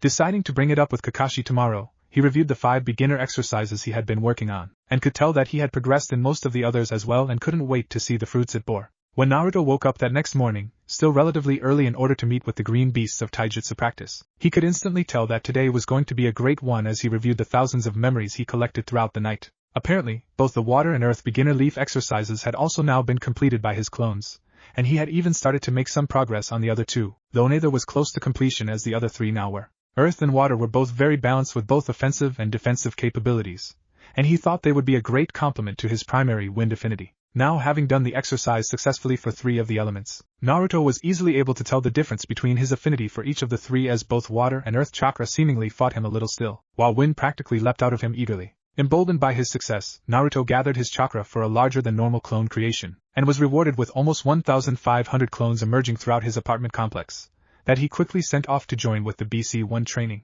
He then left for his own training with the green beasts, which he felt was really going well lately, as he and Lee were starting to push each other now that he had seemingly caught up enough to provide the bowl cut boy an actual challenge. His own taijutsu style that was an incorporated mixture of Gai's Goken style with several elements of the Uchiha Interceptor style, and even several elements of Kushina Uzumaki's own familial style she brought to Konoha from Uzushio that seemed to work really well for the young blonde, though he didn't know about that part yet. "Hey Naruto," called Gai once said blonde arrived at Training Ground 9, where the green beasts usually practiced and trained, and only saw the older Jonin there waiting with a large scroll across his back. "Sorry for the late notice, but my team is taking a C-rank mission today out of the village and I wanted to give you some things to work on while I was gone." "Oh, no worries sensei," responded Naruto, understanding the need for mission priority. "What did you have for me to work on?" "This is the complete set of taijutsu scrolls I created of the Hariken style, also known as the hurricane style of Uzushio-gakure," began Gai seriously as he watched the young blonde genin for any reaction to the name, knowing he would be dropping some information on the young orphan that would potentially change his life, but felt the young man deserved it for all the hard work he had put in recently.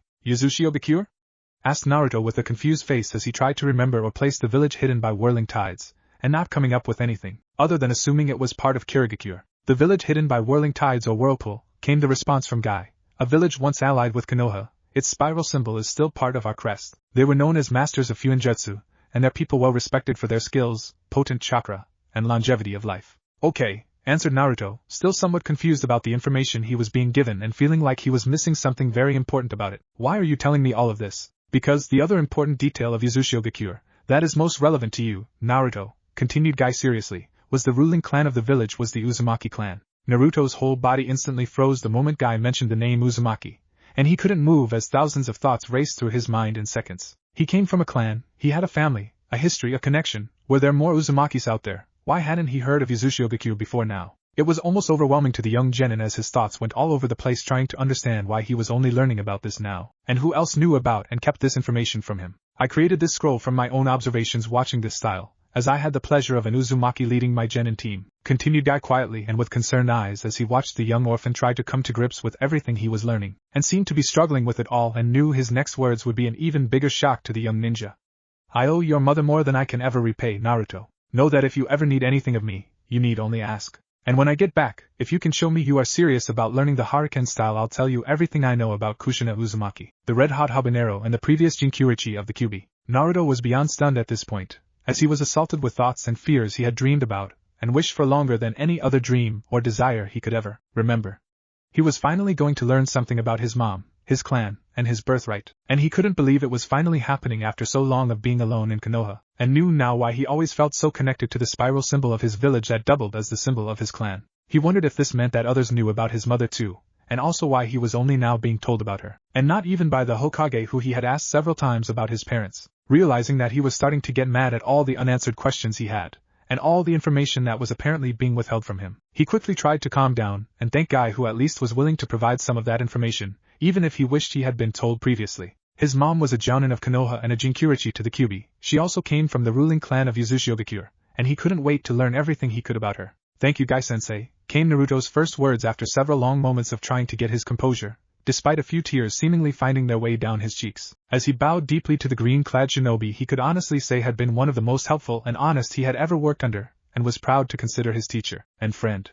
I won't forget your kindness, and would very much like to know more about her whenever you are available. You got it, Naruto, answered Guy with a beaming wide smile that instantly lifted Naruto's spirits, and made him realize how much lighter he felt now knowing anything about one of his parents, and had him gladly return the megawatt grin to Guy. When I return from this mission, I'll set aside some training time for us to talk about her. You really do remind me a lot about her. Thanks, Guy-sensei, responded Naruto thoughtfully and earnestly. See you in a few days then, young Naruto, replied Guy easily. Keep up the practice, and I think you are really going to take to that taijutsu style. Yes, sir, came the determined, yet still somewhat emotional voice of Naruto, who just found a connection to his mother that he was eagerly looking forward to learning and incorporating into his own style. With his normal morning routine disrupted by Guy's and his team leaving the village for a few days, Naruto decided that there was no time like the present to get started on something that connected him to his mother and his clan, and it was vital he learned it immediately. So he spawned a dozen clones to read over the taijutsu scrolls several times before he started at the beginning, going through all of the various forms and exercises until they came to him easily before moving on to the next. Over the next few hours, Naruto methodically tore through the taijutsu scroll prepared by Guy, committing every movement to memory and increasing the amount of clones steadily until he had over 100 working exclusively on incorporating these new moves into his already hodgepodge form. By the time for him to get a late breakfast, so he could continue with his day as usual, he had already gone through the entire scroll once and couldn't wait to keep practicing the new style that seemed much more natural to Naruto than anything he had used earlier. Having a quick meal, he then rushed to Training Ground 7 to find his teammates waiting for him to start their chakra control practice while they waited for Kakashi to appear. Sasuke actually asked Naruto for a hint about tree climbing, and the blonde easily replied with everything he learned about how much chakra to use and how to fortify your body with chakra as you climbed higher in the trees as the pressure increased on your limbs. He then helped Sakura get a little bit more steady on the water walking exercise she was currently working on, glad to see her still trying to train and improve a little and knowing she had a long way to go until she was really helpful to the team. With them taken care of, Naruto spawned a bunch of his own clones before setting them up to continue working on elemental chakra control. Knowing how important the building blocks of great elemental attacks were going to be long-term, he divided the clones evenly and put them back to work on the beginning stages of all 5 elemental training exercises, to increase his familiarity with his expected affinity for wind, and his seeming secondary affinities for water and earth, while still trying to complete the lightning and fire exercises before Kakashi arrived for daily training. Yo!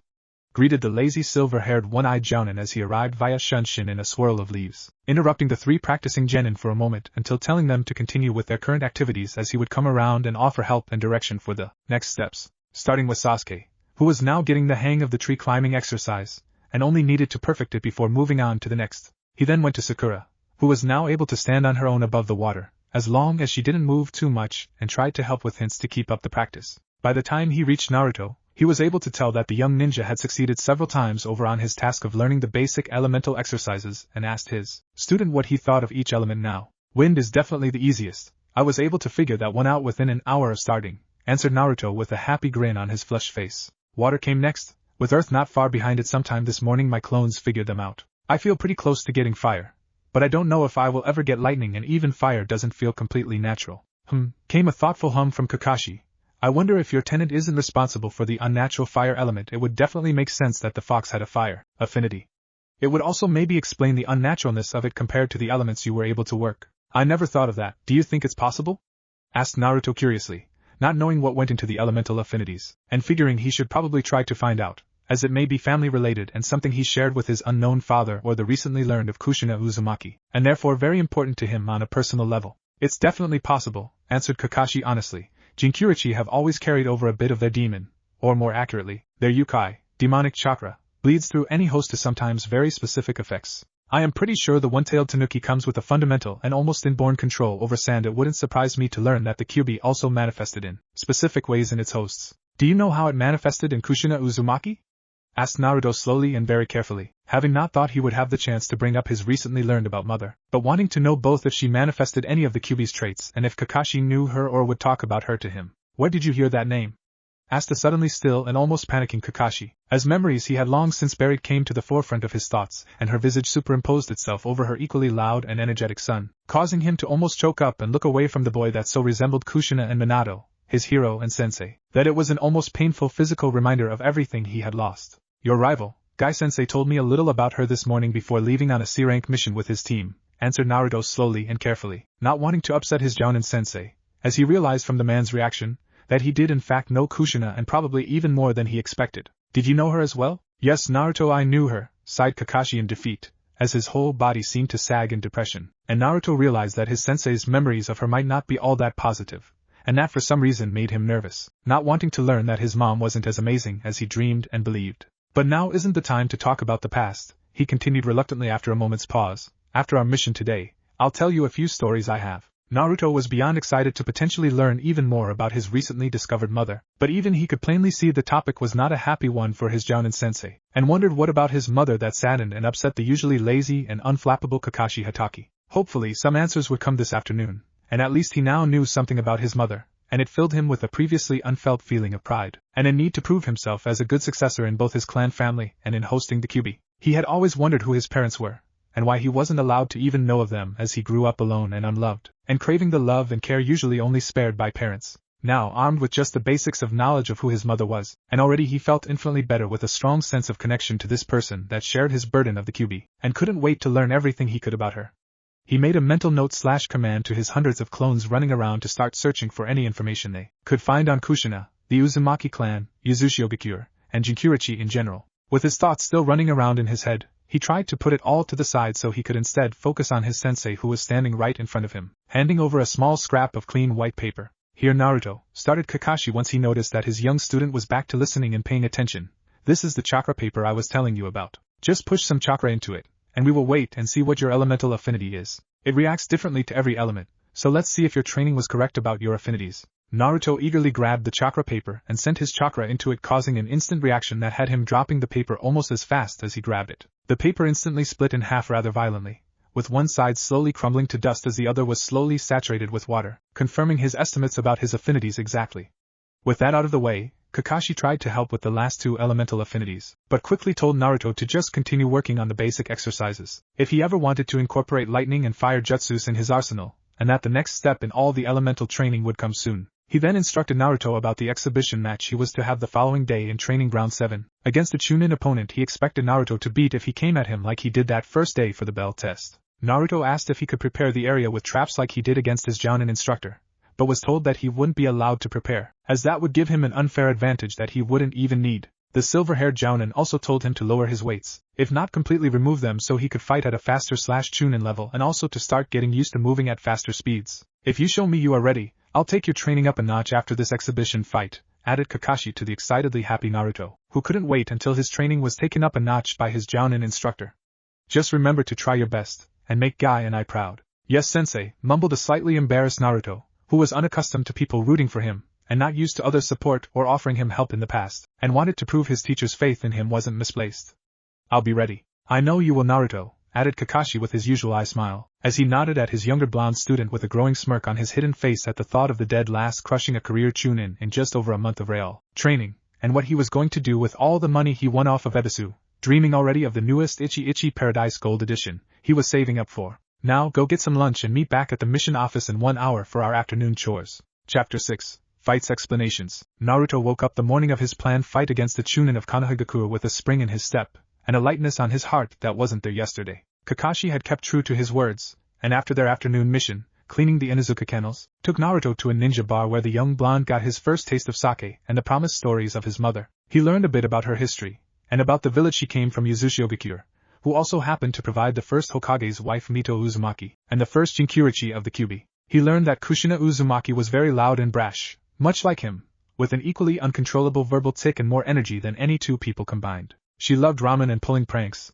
was a serious sword mistress, and not someone people ever wanted to mess with, earning herself two very distinguishable and accurate nicknames, the Red Hot Habanero and the Red Death. She was an above-average Fuinjutsu user, as most Uzumakis are naturally, and had a very unique bloodline that allowed her to use adamantium sealing chains she sprouted from her back that were strong enough to actually hold down the Kyuubi in a limited fashion. That last part about her bloodline was somewhat shocking, and it made Naruto wonder if he could ever activate the adamantium sealing chains, and resolved himself to getting even better at Fuinjutsu to give him the best possible chance to succeed. He was also pretty sure his clan did in fact have another bloodline, as they seemed to be the only family used to seal the Kyuubi, and he wondered if that had to do with the potent chakra and longevity of life that guy mentioned ran in his clan. Just more things to look up and research to determine the truth, and now with the added knowledge of Kushina, he was even more motivated to get started. But first he needed to prepare for a fight against the Chunin opponent he hadn't yet been introduced to, and for what purpose exactly he wasn't completely sure but trusted Kakashi enough. Getting up and spamming his usual mass of over 1,500 clones, he set them about their usual training tasks with the added instructions to prioritize learning about Kushina, the Uzumaki clan, and Yuzushiogakure.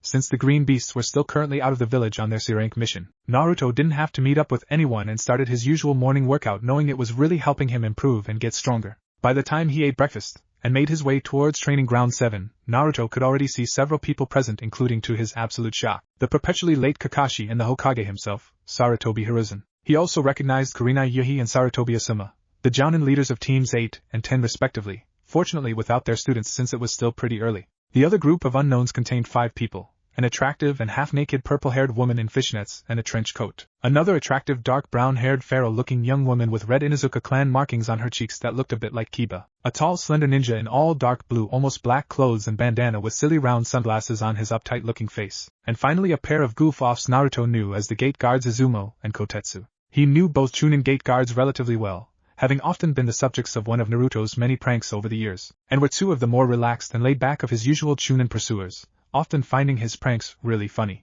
He could tell just from looking, though, that one of them was going to be his opponent today, as none of the other observers seemed to be getting ready for a fight, and was somewhat apprehensive about fighting a known Chunin. He knew Kotetsu was the lazier of the pair, but was also the stronger Genjutsu user, one of his untested weaknesses, and wondered if he was going to be testing his blood clone's respawning ability to truly keep Genjutsu from invading his ever-changing chakra system. "Ah, Naruto," spoke the Hokage loudly, once he saw the approaching genin and getting everyone to turn their attention to the young blonde, and causing most of them who hadn't seen him in weeks to do a double-take thinking they were seeing the 4th Hokage in front of them. "Glad you made it on time," he continued with a pointed look at a suddenly sheepish-looking Kakashi, who just bowed his head and pretended to disappear. "Let me guess, he was going to be late," replied Naruto with a laugh as he nodded towards Kakashi.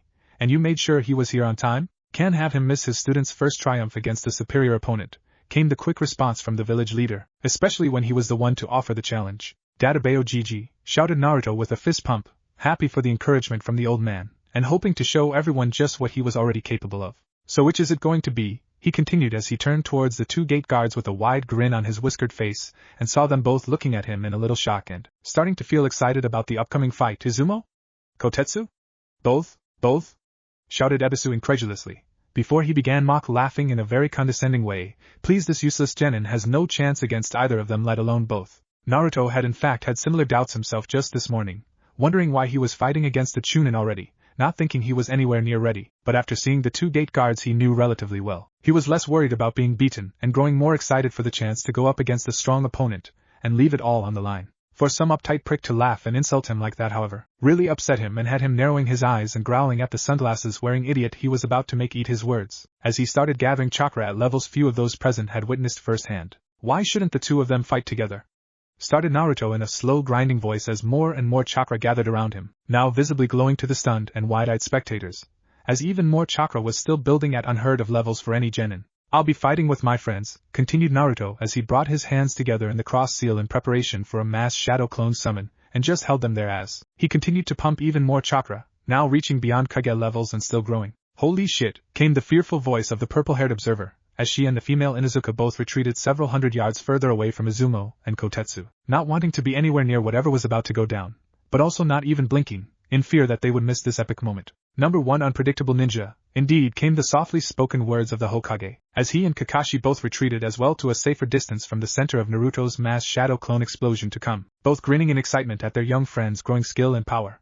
Came the mumbled and shocked monosyllabic response to the largest amount of chakra Ebisu had ever witnessed being gathered, as he stood wide-eyed staring at the small blonde kid that better resembled the yellow flash at this moment than anything he had ever seen. Ebisu only had time to cringe in the next moment as an explosion of chakra that would probably be felt in the Fire Country capital saturated everything in a 2-mile radius and filled everyone's vision with the thickest smoke imaginable. Time seemed to freeze as the chakra saturated and settled over everything within the blast radius, and for several moments nobody moved or knew what exactly had happened, all except for one young blonde ninja who could only smirk at what he had managed to accomplish. It took almost 10 seconds for the wind to completely clear away the dense smoke that filled every inch of the training ground, and in its place left no square inch uncovered in the clones of one Naruto Uzumaki, all of whom had their eyes focused on the two shivering Chunin practically hugging one another in support. Without being able to actually count, Naruto guessed that he had almost doubled his largest ever spamming of clones, as he had to be close to having 3,000 clones filling up every square inch of training ground 7. With the two Chunin on the back foot, and still in shock from the massive amount of chakra used,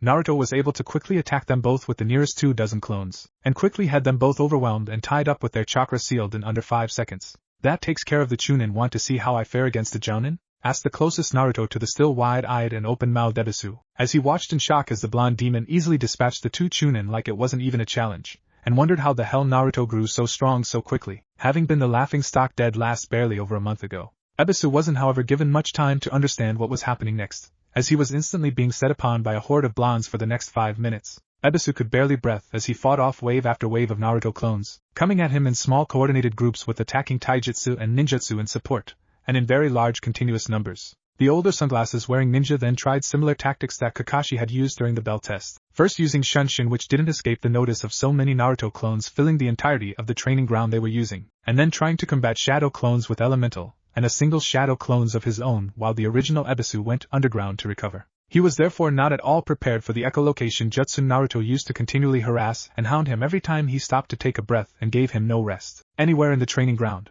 Ebisu was then forced to keep fighting as continuous waves of Naruto attackers kept coming, and knew he was quickly running out of energy, and wouldn't be able to last much longer. He knew he needed to come up with something to combat the young stamina freak, or he would never live down the humiliation of this defeat, and therefore decided to try his favorite larger-scale jutsu, hoping the fire dragon bullets he was most comfortable using would cut down the overwhelming numbers Naruto still had to his advantage, but wasn't sure if he would have the chakra to outlast every one of the demon's infernal clones. For the next 10 minutes, Ebisu was able to slowly start taking out small groups of clones with his fire technique, but Naruto was smart enough to keep his clones farther apart, and in smaller more manageable groups so he never lost too many too quickly, all the while continuously hounding Ebisu, and keeping him on the back foot. At the half-hour mark from the start, Naruto's clones had been reduced down to almost 1,000 remaining, but Ebisu was at that point on his last leg chakra and endurance-wise and was really struggling to keep the latest waves of Naruto clones from overwhelming him. In a last-ditch effort to protect himself, he created a 10-foot dome of solid earth, and tried to hunker down to outlast the continuous waves of clone fighters. The older Tokubetsu Jounin couldn't actually believe it, that the dead last demon container had grown so strong so quickly, but the proof was in front of him, and his spamming of shadow clones was obviously the reason for the accelerated growth, and just hoped his earth dome would hold out for a few minutes to catch his breath and come up with something else to turn this fight to his advantage. Naruto, however, was not going to waste any time or give the older ninja any chance to rest, and started sending explosive clones armed with homemade explosive notes, completely covering the dome before detonating, destroying the earth chakra construct protecting his opponent in a concussive explosion that instantly knocked out Ebisu, caused all those watching to realize that Naruto just beat a Tokubetsu Jounin, who while not known as Super Elite himself, was no pushover. They also realized that had Naruto used the clone great explosion at the start with his 3,000 plus clones, he could have leveled half of Konoha, and that he definitely needed to be taken seriously as an up-and-coming ninja of great promise, just as the third Hokage predicted. Very well done, Naruto, praised Hiruzen with an affectionate smile directed towards the young blonde bundle of energy, whose clones were already cleaning up all the weapons and putting the training ground back to normal before they disappeared into the surrounding wooded area to continue with whatever they did all day. It's not every day a new genin can take on and defeat a pair of Chunin, or a Tokubetsu Jounin, even if it was in a controlled friendly spar. Not every day? Came the sarcastic reply from the purple-haired woman, as she eyed the younger blonde like a piece of meat. With that chakra and those shadow clones he could probably take on a few Jounin and walk away. With those shadow clones, came the low and almost quiet reply from the stunned Inuzuka girl, who was still wide-eyed and staring at the impossible feat she just witnessed. He could do anything, learn everything, become unstoppable. Her gaze sort of blanked out at that point as she imagined all the things someone with that much chakra and that many shadow clones could accomplish. He was a literal one-man army, an unrivaled communication center, an infiltrator's or scout's dream, and with the time divided by thousands he could accomplish anything he dedicated his time, or clones to. The fact that he was pretty damn hot too didn't hurt, she thought to herself before she realized what she was thinking and began blushing slightly as impure thoughts went through her mind about the young ninja her brother's age. I just wonder if that stamina translates to the bedroom? Came the somewhat lecherous question from her purple-haired friend next to her, and making her choke at the bluntness of Anko, and all those expendable clones talk about a fascinating fucktoy. Anko, half-growled half-grown Hana Inuzuka, well used to the other woman's overly sexual behavior and mouth, but at the moment not helping her remove the previous images she had of the young blonde ninja that only increased her blush and imagination, and had her purple-haired friend laughing at her embarrassment. Can someone untie us? Came a shout from the almost forgotten about Kotetsu, as he remained hogtied on the ground next to his best friend with chakra seals closing them off to their chakra and any way to escape. And get rid of these fucking seals? Came Izumo's frustrated yell right afterwards. They're messing with my chakra and making my skin itch. Oh haha, that's actually the itching powder I put on those seals, chuckled Naruto with a sheepish grin directed at the two tied up and twitching Chunin, making several of the watching ninja double over in laughter. Sorry, let me get rid of those for you, continued Naruto as a pair of shadow clones appeared in front of each of the gate guards and quickly had the seals removed from their necks, and after a small application of chakra had them recharged and were pocketing them when Izumo asked him something. Wait, did you make those seals? Asked the older dark-haired Chunin with a slight gleam in his eye as he thought of how nice it would be to be able to seal off someone's chakra, so completely they were practically useless. Sure did, replied Naruto quickly and with a pleased smile.